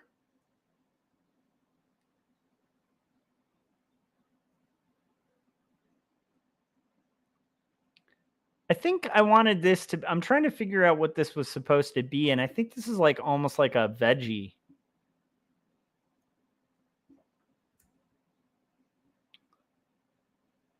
I have to say though, man, this page is a beast. It's a beast to color this page, you guys. Flat coloring, a crazy crowd scene. But like, look at the top panel. It's so worth it. It's just, it takes so long. It takes so long.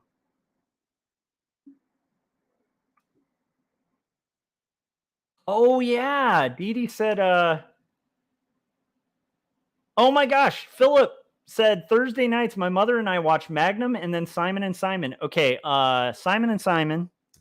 I haven't thought about that in years, but I can still remember because like one of the guys was kind of like a preppy hipster kid, and then the other one was like a cowboy, right? And they were like brothers, or they were both named Simon. I can't remember what the plot was of that, but it was kind of the same type of show where I think they drove around and got in a lot of car chases.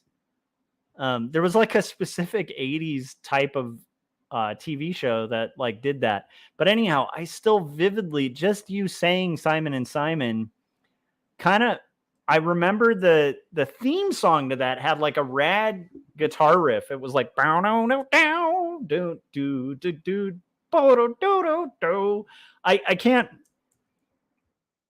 remember enough to like totally get it, but I'm gonna have to look that up now because I from what I remember as a kid, the theme song for Simon and Simon was like rocking. Like that was a badass theme song.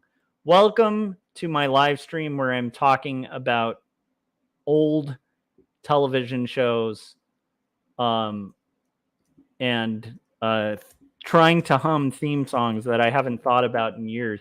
I'm so glad you mentioned Simon and Simon. Does anybody remember what the premise of that show was? I know there was a Magnum PI Simon and Simon crossover too, where, you know, you kind of had both. But what was the premise? Like, what was the bit? Like, what was the I can't even remember what that was. Yeah, they were both brothers, but opposite personality types. And then Dee said, yes, that and The Hunt for Red October. Yeah, The Hunt for Red October. I haven't seen that in years.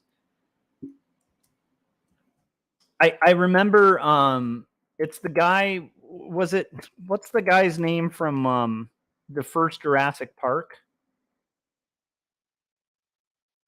Was he in that, or was it Alec, was Alec Baldwin in that? I can't remember. Was it both of them? I think Alec Baldwin was in it, but I also feel like there was a side character that was played by the main actor from Jurassic Park who like is like always wanting to go to a different area. Oh, I love it. All right, I might give it a shot. I have to look it up again, Dee, but I will take that. Okay, so Dee said, for another play on guitar of The Hobbit on your next break for those that missed it. All right. I will have to sing The Greatest Adventure again.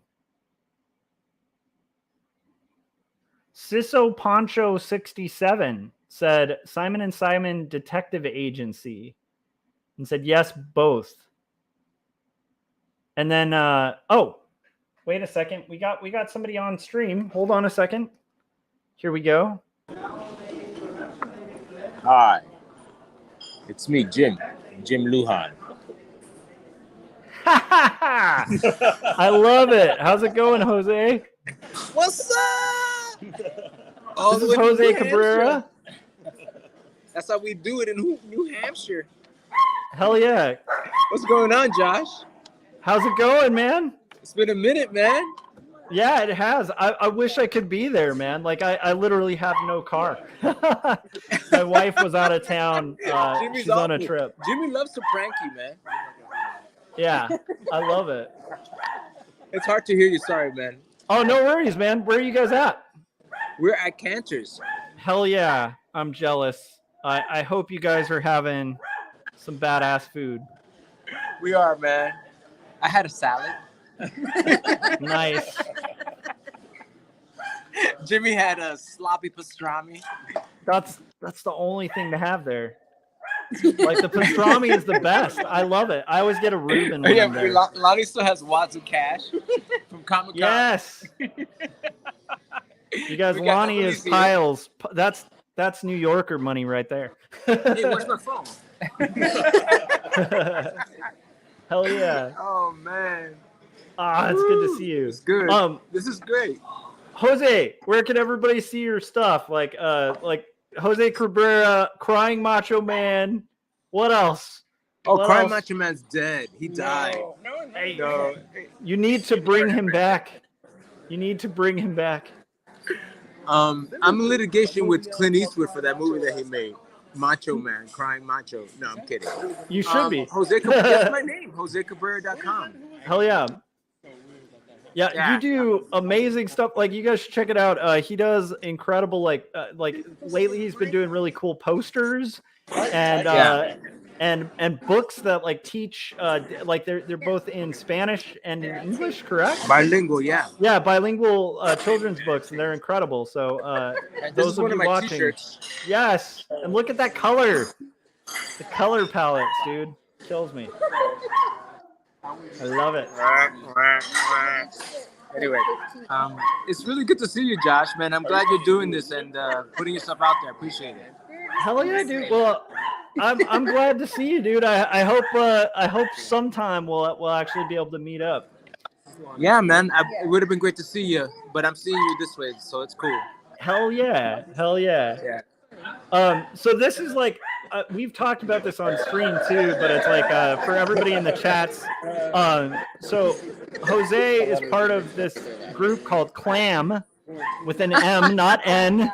That's like it's like Cabrera, Lonnie, oh my gosh, what's the A for? What's the A for and oh, and Millsap. Okay, yeah, so it's like Millsap.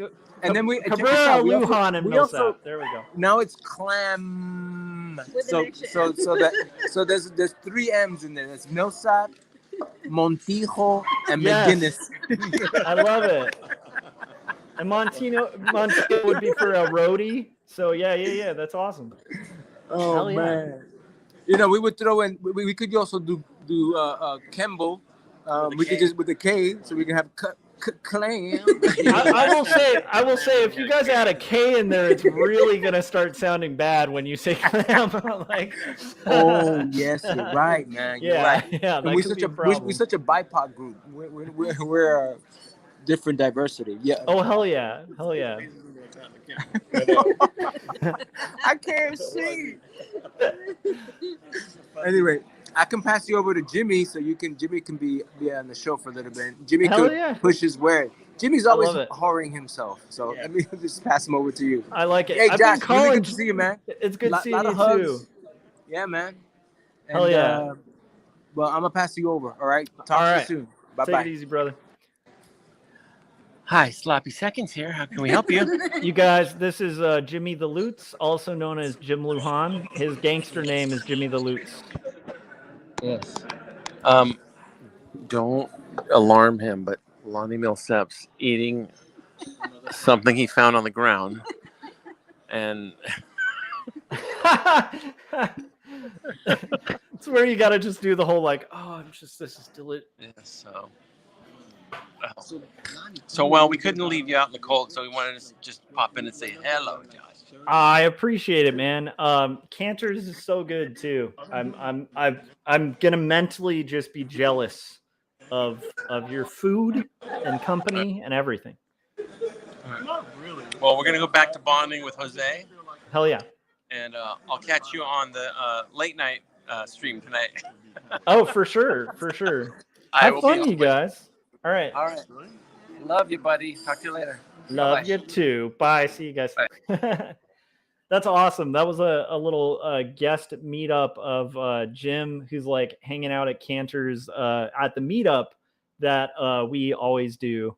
And I wasn't able to make it tonight, but it's fun that they kind of made it here. I would encourage you guys, check out all of the people you saw there. Lonnie Millsap, one of the best cartoonists you're ever going to come across. Like, he's hilarious.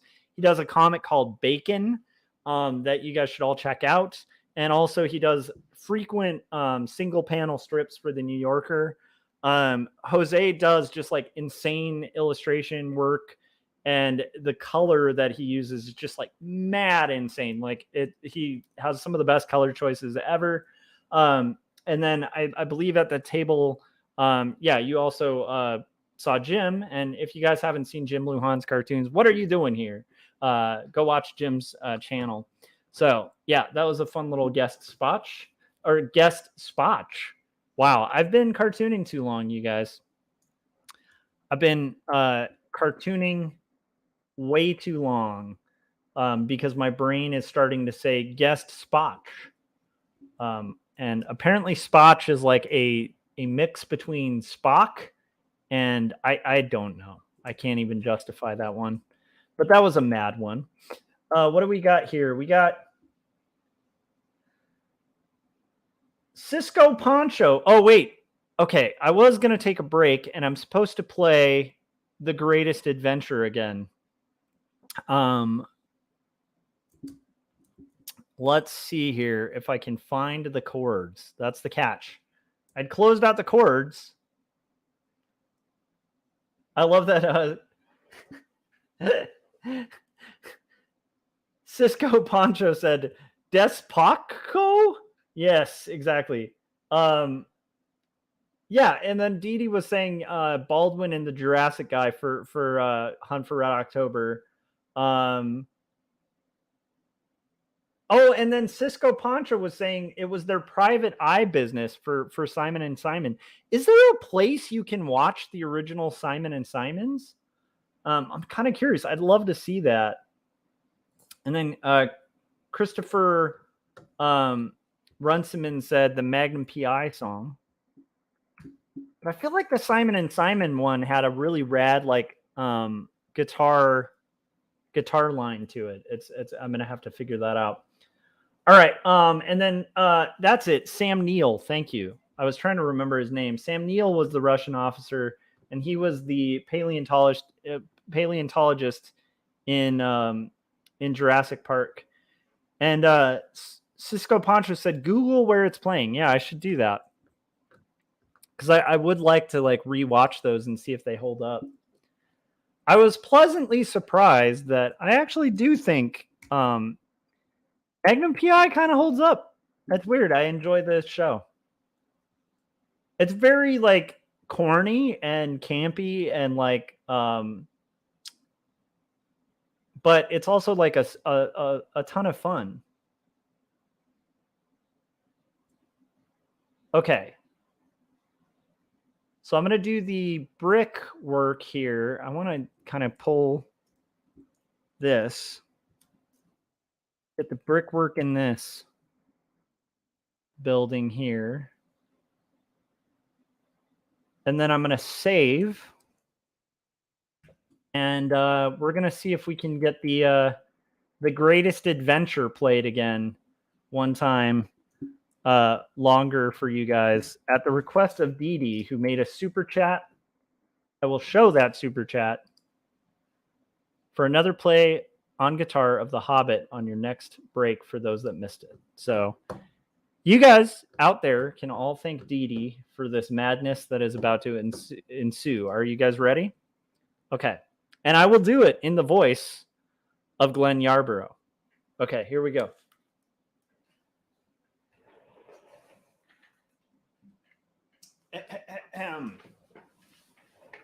Art Thou Ready? I literally grew up listening to this on vinyl, and it literally just looped in my head for like my entire life. So be prepared, you guys.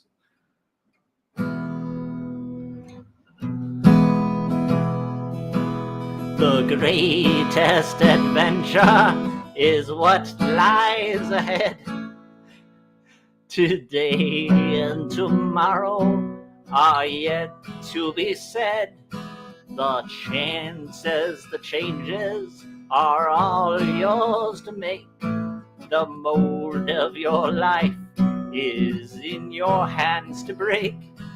The greatest adventure is there if you're bold. Let go of the moment that life makes you hold. That's about as far as I can get with, like, I don't know the rest. I don't know the rest of it. But that was for Dee for the super chat. I appreciate it.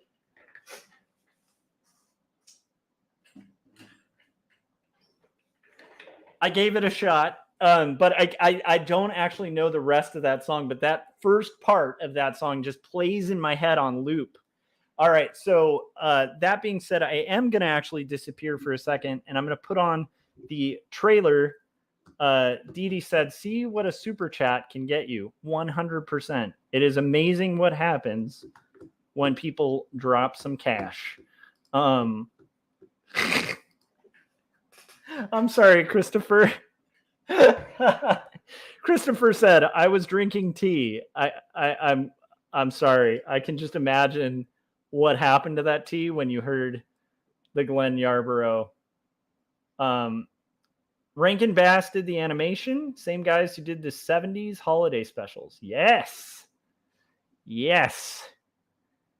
And then Dee said, hee hee. All right. So you guys, I'm going to put on the trailer for, because we've been going for 2 hours. 2 hours. So I'm going to put on the trailer for Jacob's Apartment, and then we're going to rock some more because I need to finish. I think that what I'm going to do is I'm going to at least, at minimum, I'm going to finish the second panel on this page here that we're seeing over here. So panel 2, I have to finish that, I think. That'll be my goal, is to finish that before I do dinner. So that's what we're going to work on. But till then, I'm going to put on the trailer for Jacob's Apartment. Thank you, Dee for the super chat. I hope you guys enjoyed my Glenn Yarborough. And here is the trailer for Jacob's Apartment. I'll be right back.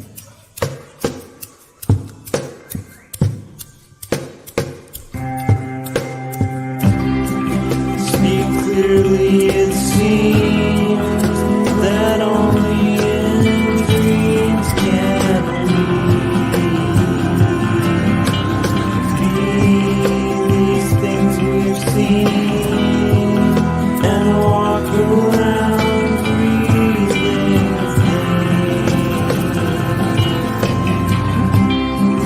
I don't know the part to play in this heart of mine.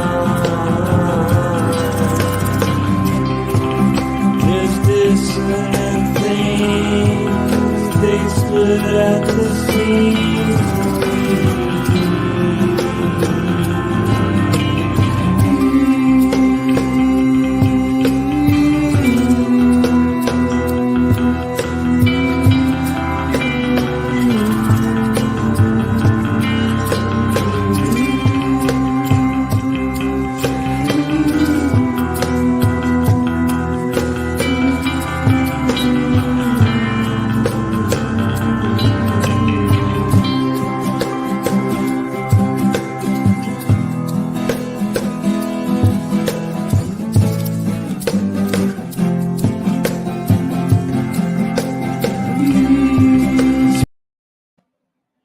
All right.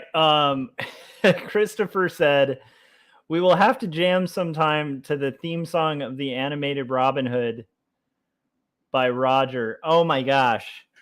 I don't think I can whistle that well. That's the only problem, you know? I could do the Robin Hood and Little John walking through the forest, but I don't know if I could hit the, you know, the part where he like whistles like do do do do do do do. I don't know if I could do that. I don't know if I could.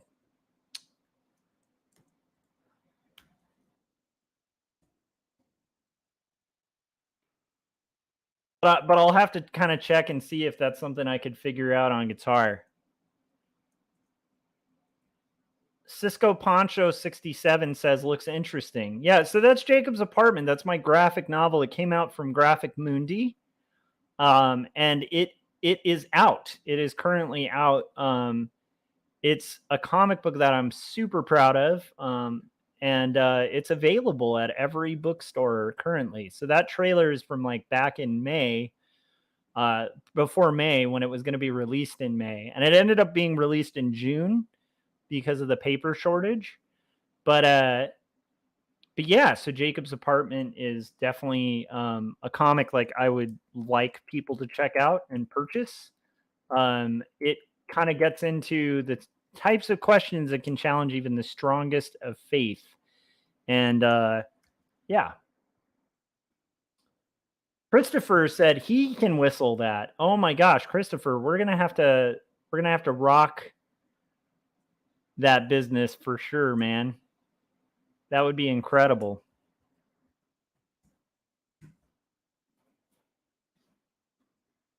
Let me see.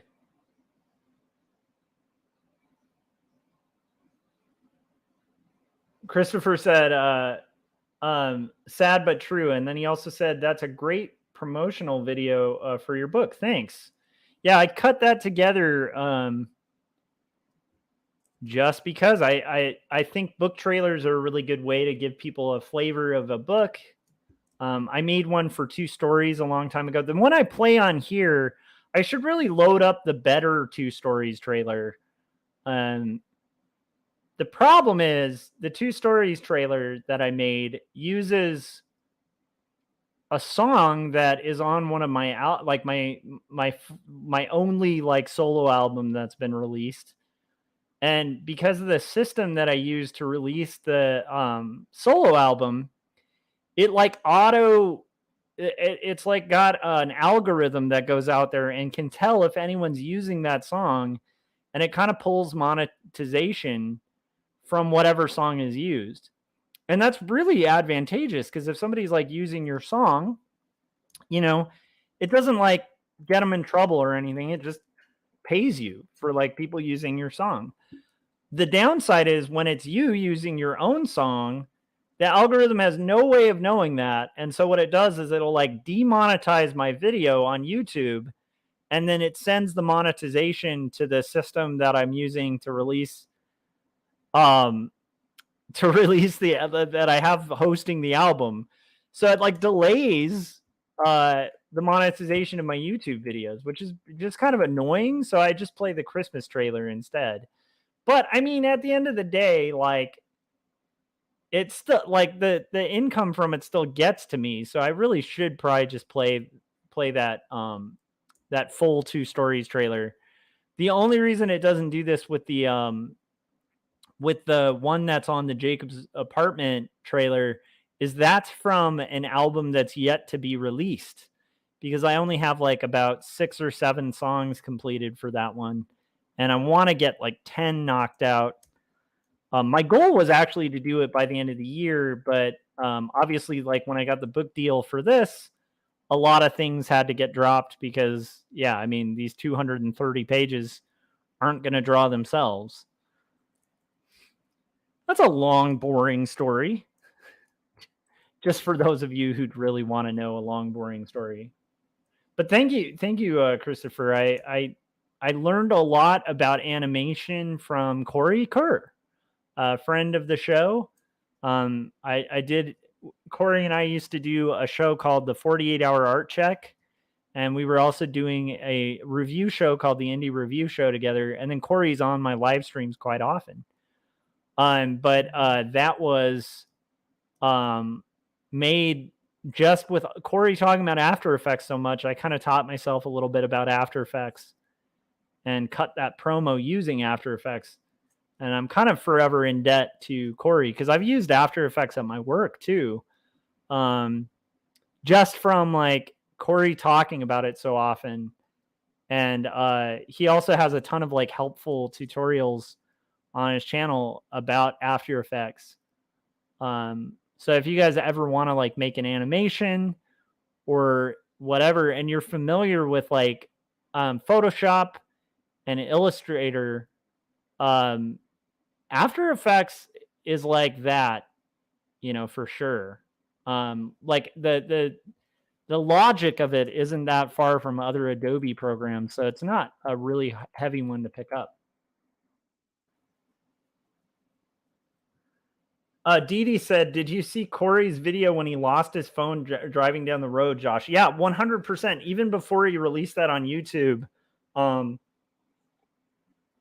he kind of messaged it to some of us like in the art casters, just because he was like, you won't believe this. Like, and it's kind of awesome. It's like, yeah, I'd encourage you guys to actually check out that YouTube video on Corey Crew's channel, where he dropped his phone.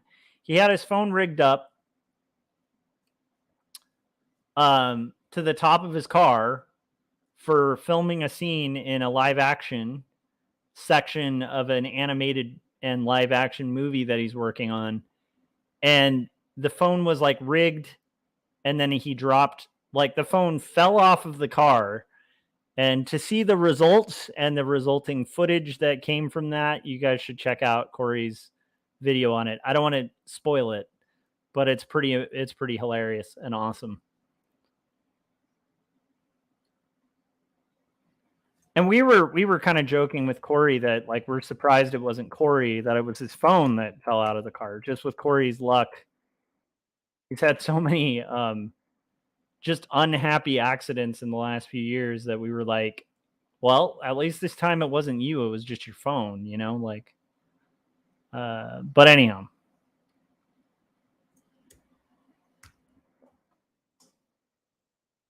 So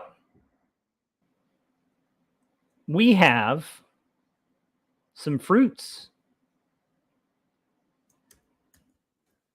Doesn't this just make you guys want to, you know, flat giant crowd scenes for 7 hours, 8 hours?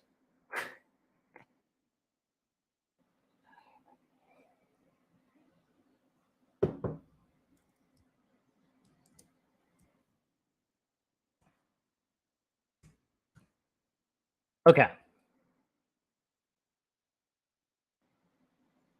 I want to, at minimum, finish this panel. That's my goal here. But it is going to be interesting to see if I'm going to need to break to eat before then, because I feel like I really do want to power through this. But I also am starting to get a slight bit hungry. So now I want to, like, I'm curious if I'm alone on this. Those of you who were around in the 90s, if somebody says that they're going hungry, does that like bring a song to mind? Because like for me, I hear that word, just the words going hungry, and it brings up a specific song. And I'm just kind of curious if anybody in the chats has that same connection.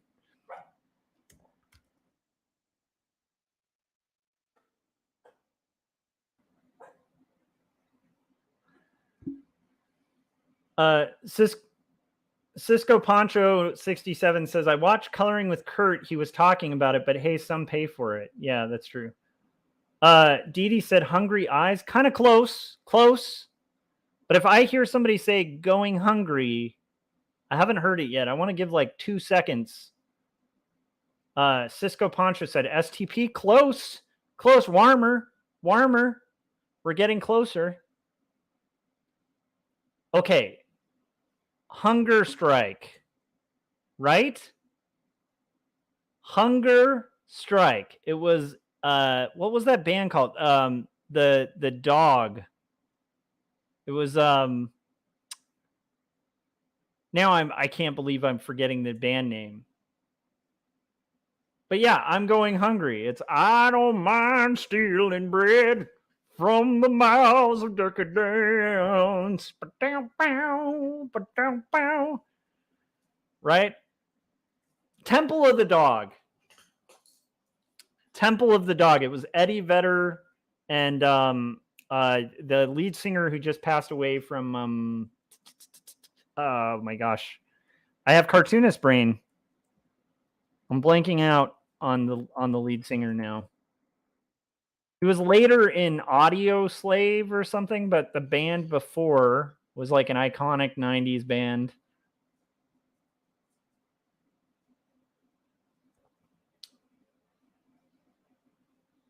Yeah, Christopher Runciman said, I don't mind, ... Temple of the Dog, Hunger Strike. I don't mind stealing bread. Anyhow, it's a good one.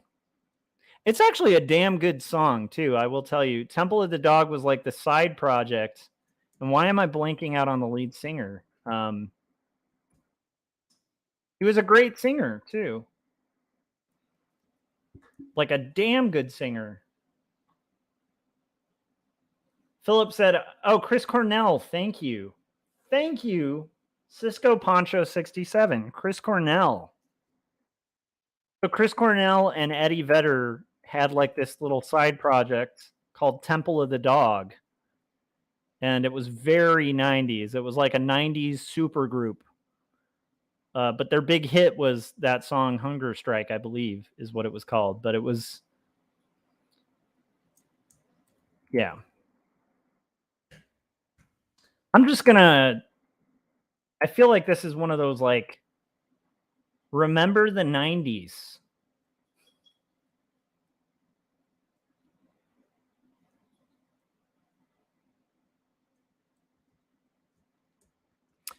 I've talked about Chris Cornell on this stream before too, because one of the things that I find to be a good example of like when corporations just convince artists that are really good to do like really terrible stuff. You know, like those times where like you can tell a boardroom of executives somehow convinced a really legitimate artist to just make a giant mistake. A good example would be like Chris Gaines, although I'm not a big Garth Brooks fan, but I'm just saying whoever the hell came up with Chris Gaines was like, even if it was Brooks himself or whatever, yeah, I don't think anyone who's sane would look at that and be like, that was a good decision, you know?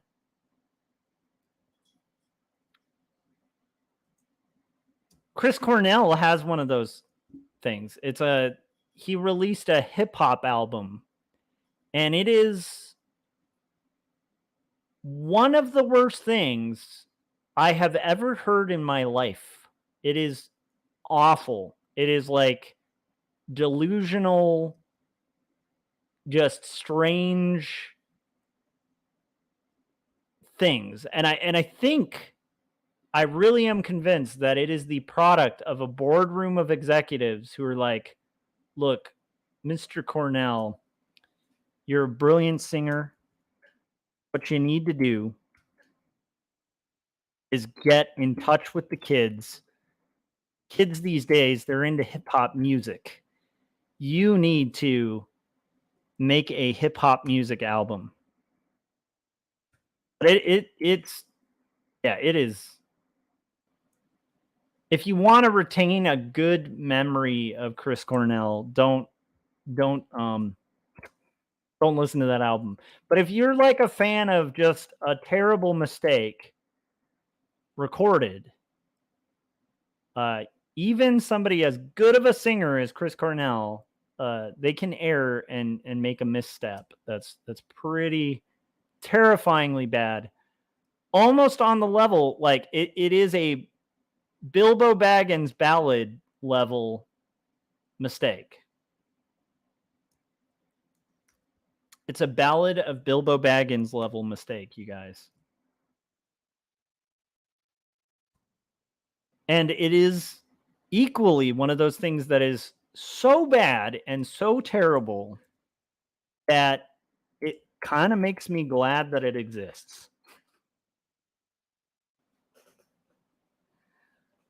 Oh, no, that's a really good point, Christopher. He said Dee Dee Ramone did a hip hop album. It is comparably bad to Dee Dee Ramone's hip hop album, which is horrible.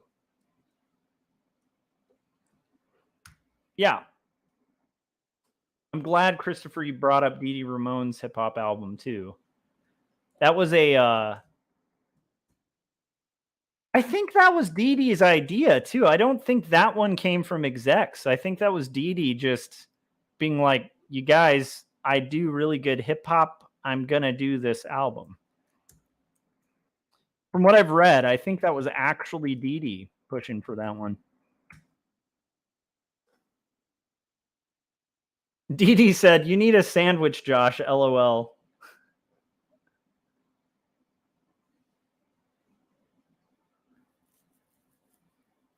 Jeff Amnett, Matt Cameron. It's a grunge band, 90s grunge. This is from Cisco Poncho. Dee Dee Willingham. Oh, yeah, I read that. I need a sandwich. Clearly I do. I'm reading comments twice. Philip said, I'm more familiar with 70s and 80s music, but 90s lost me for some reason. See, I kind of came to like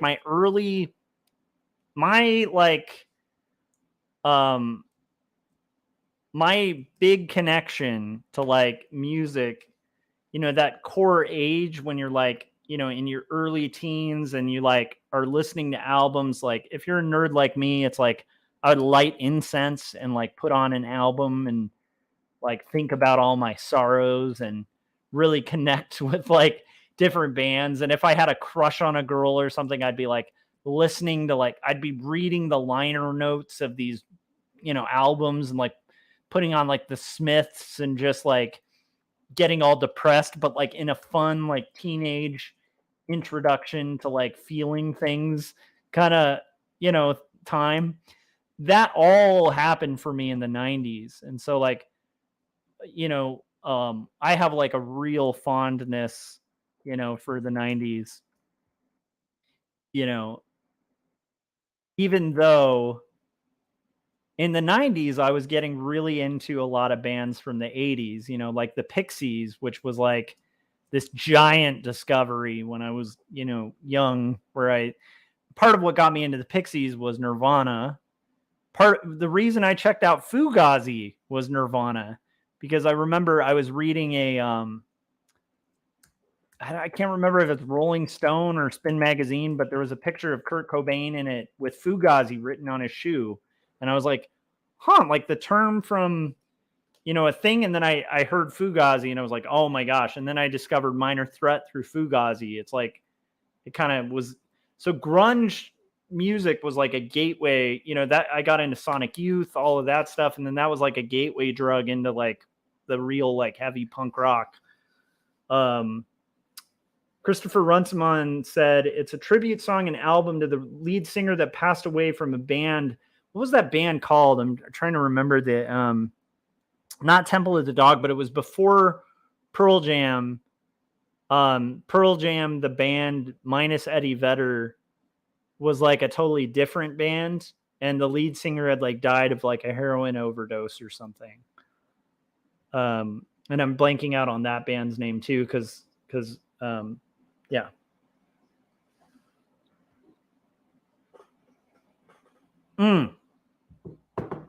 Cisco Poncho said, Beastie Boys, ? Yeah, the Beastie Boys are like, I don't care. Like, that's one of those bands where like people who don't like the Beastie Boys, I have no idea what's wrong with them, Beastie Boys are incredible. That was in heavy rotation, still is to this day. Like I absolutely like, I mean, anybody who's listening to like What You Want by the Beastie Boys and they don't like, how can you not like the Beastie Boys? I can understand not liking like Fight for Your Right to Party or something, you know, like they're more kind of corny, like frat type songs. I don't even think the Beastie Boys after a while were fans of that earlier stuff, but like, dude, the Beastie Boys are incredible.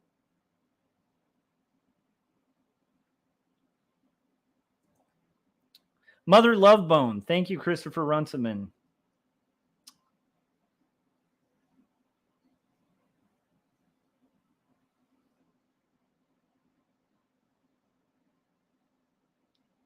We had multiple concerts every week in the 1970s. Nice. Where at? Like where were the concerts? Like we used to go to I used to go to a lot of shows. I still do. There's a show I'm really excited about this will take you guys back if you're familiar with the 90s and you were into like music. Like this is one of those like weird, some of you guys may not know this band, I don't know. But there was a band in the 90s, like the mid 90s, called Sunny Day Real Estate that was unbelievable. They were on Sub Pop and they were doing like kind of post-hardcore music, very influenced by Fugazi and Rites of Spring, which was like Guy Piccato's band. So they had like kind of a DC kind of sound, but it was like melodic and beautiful. And they made an album called Diary that was like incredibly influential for like a lot of bands in the early 2000s.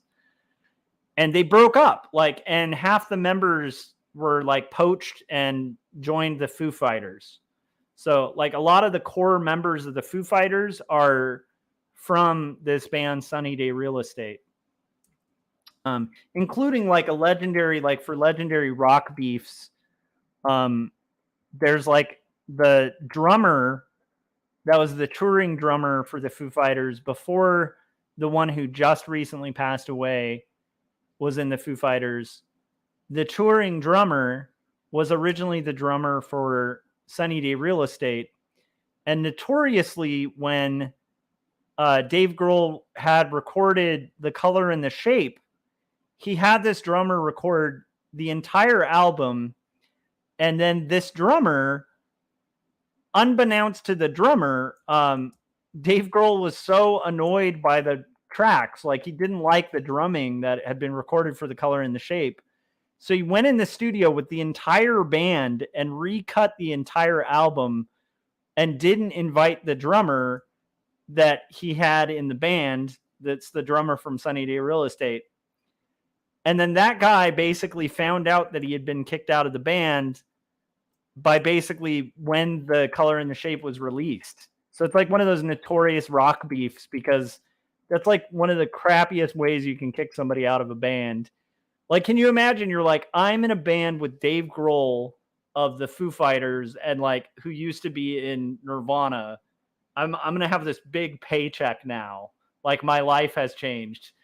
And then just to find out you're kicked out of the band by like all the other members, some of whom were like old bandmates of yours.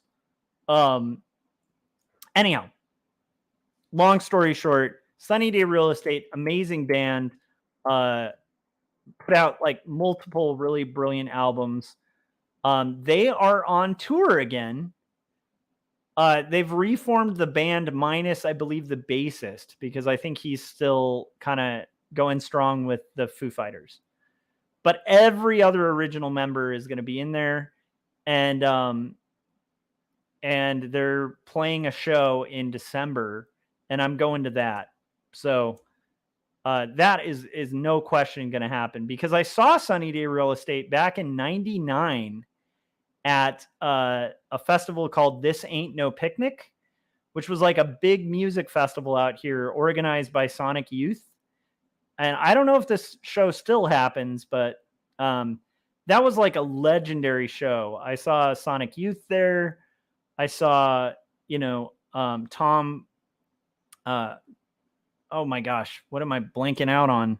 Mike Watt. Back when like Mike Watt was like playing his own solo stuff, and he had that album called Bullhog or Tugboat.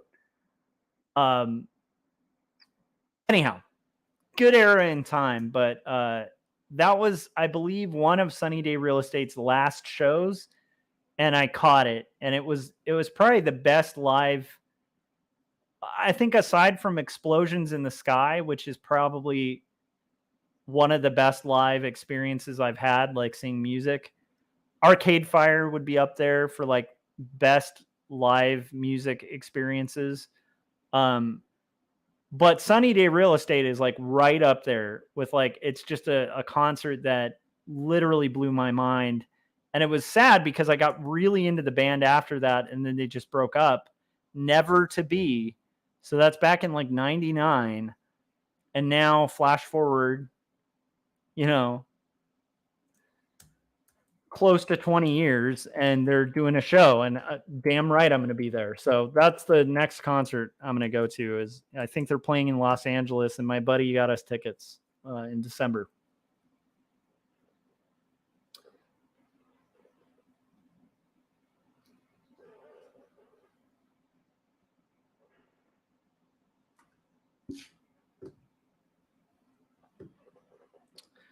Yeah. So Christopher Runciman was talking about the drummer that was poached from Alanis Morissette. That's actually their second drummer. So their first drummer was, well, technically it's their third drummer, right? Because their first drummer was actually Dave Grohl. Like the whole first album was just David Grohl, like recording that. And then he hired like a bunch of the guys from Sunny Day Real Estate, including the drummer, to be their live drummers. Like their live drummer and I think the other guitarist, not Pat Smear from the Germs, who was also obviously a member of the Foo Fighters and was a member of Nirvana. But anyhow, so like I think it was like the bassist and the other guitarist from Sunny Day Real Estate, as well as their original drummer. So that's who he had touring that album. And then they recorded Color in the Shape. And that's when that whole recording thing I was talking about happened.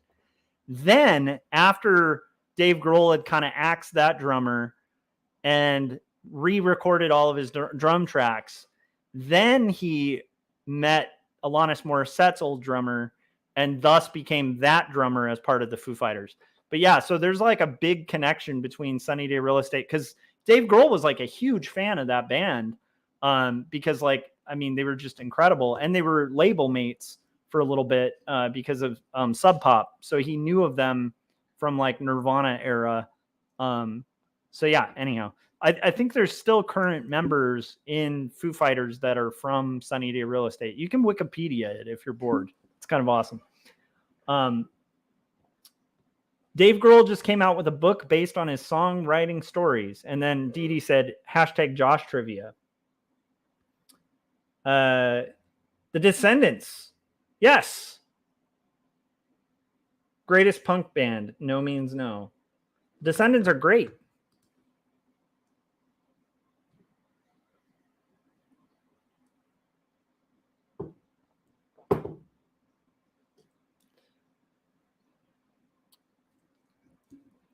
My favorite Descendants song is the I Want to Be Stereotyped. I can't remember the name of it, but it's I wanna be a clone. I wanna some other home. Anyhow, whatever. That was my Descendants cover. Thank you guys. I don't think I'm gonna get through these. I don't know if I'm gonna get through this page. Like this is just gonna take too long. And I'm starting to tune out and like be less attentive to the art, partially because I think I need to eat. So I might have to end this stream, but let's see. Maybe I shouldn't. I don't know. What do you guys think? I'll take a poll.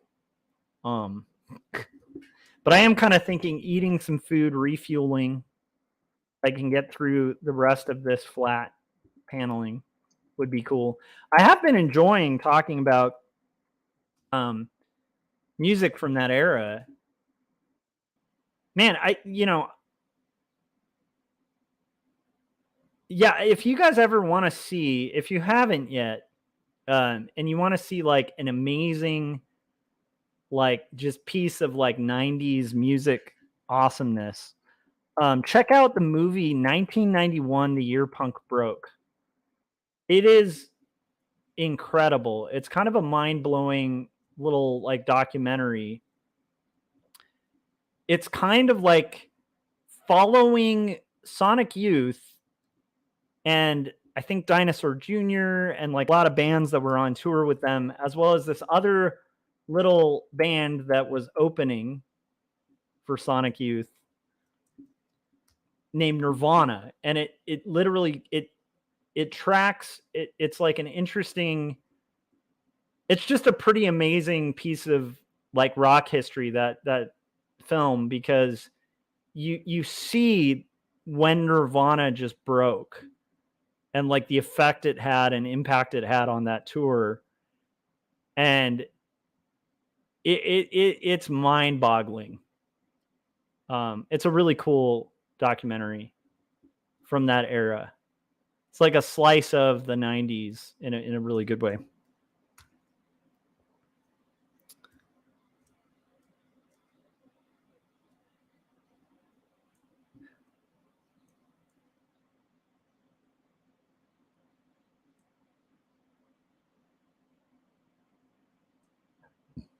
I don't like this color for the I want him to be more in browns.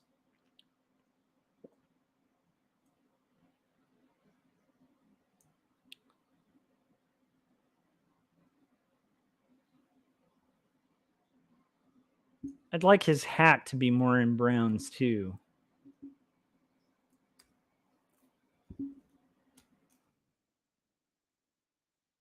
But like a different brown.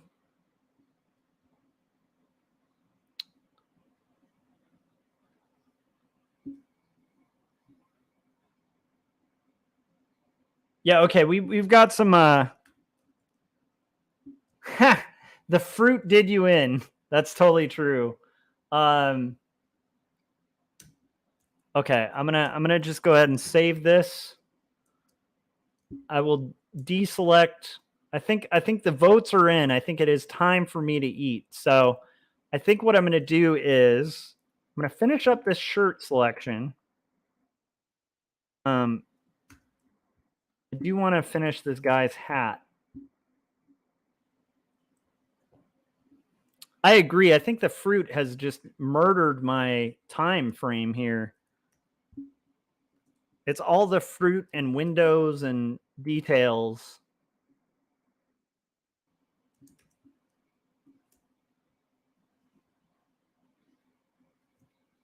But I do think the votes are in, so I think that means that I will probably be ending the stream in about, by the time, basically after I finish this guy's pants. What I'll do is go ahead and color fill that.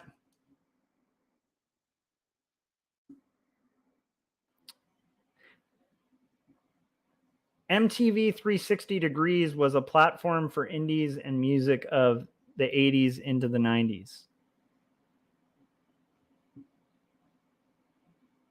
Have a great night, Joshua. Get some grub. Listen to Sex Mad by No Means No. I will. All right, so we're going to do...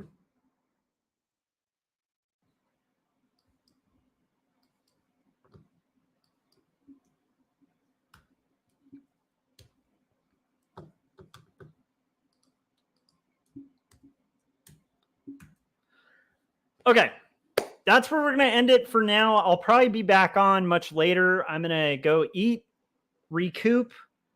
Dee Dee said, have a great night, guys. Good work, Josh. Thank you. Thank you guys for the encouragement and for hanging out. It's been a really lively chat. I encourage anybody watching this after the fact to, I always encourage this on my show, but make sure you guys look, like if you're watching this after the fact, look at the comments, like the live, like what's going on in the chats is so much fun on these shows. And also all of these people like Philip Chandler, Dee Dee Willingham, you know, let's see here. Earlier we had Gary Hodges, we have Christopher Runciman. Like these are really talented people who all have YouTubes, and you should check it out. So anyhow, thank you guys for tuning in and for hanging out. And I will see you guys on the next live stream, which who knows what'll happen on the next one. I might sing another corny song. I might even sing the whole thing. Who knows? Or I might just draw some art. You never know what's going to happen on these streams. These streams. It's crazy. It's crazy. You got to kind of keep an eye on it and make sure you're subscribed and hit the bell. All right. Have a good night, guys, and I'll see you later. And if you haven't yet, buy Jacob's Apartment and 2 Stories, my 2 graphic novels. And I'll see you guys probably, I don't know, I'll probably be live streaming in about an hour. So bye.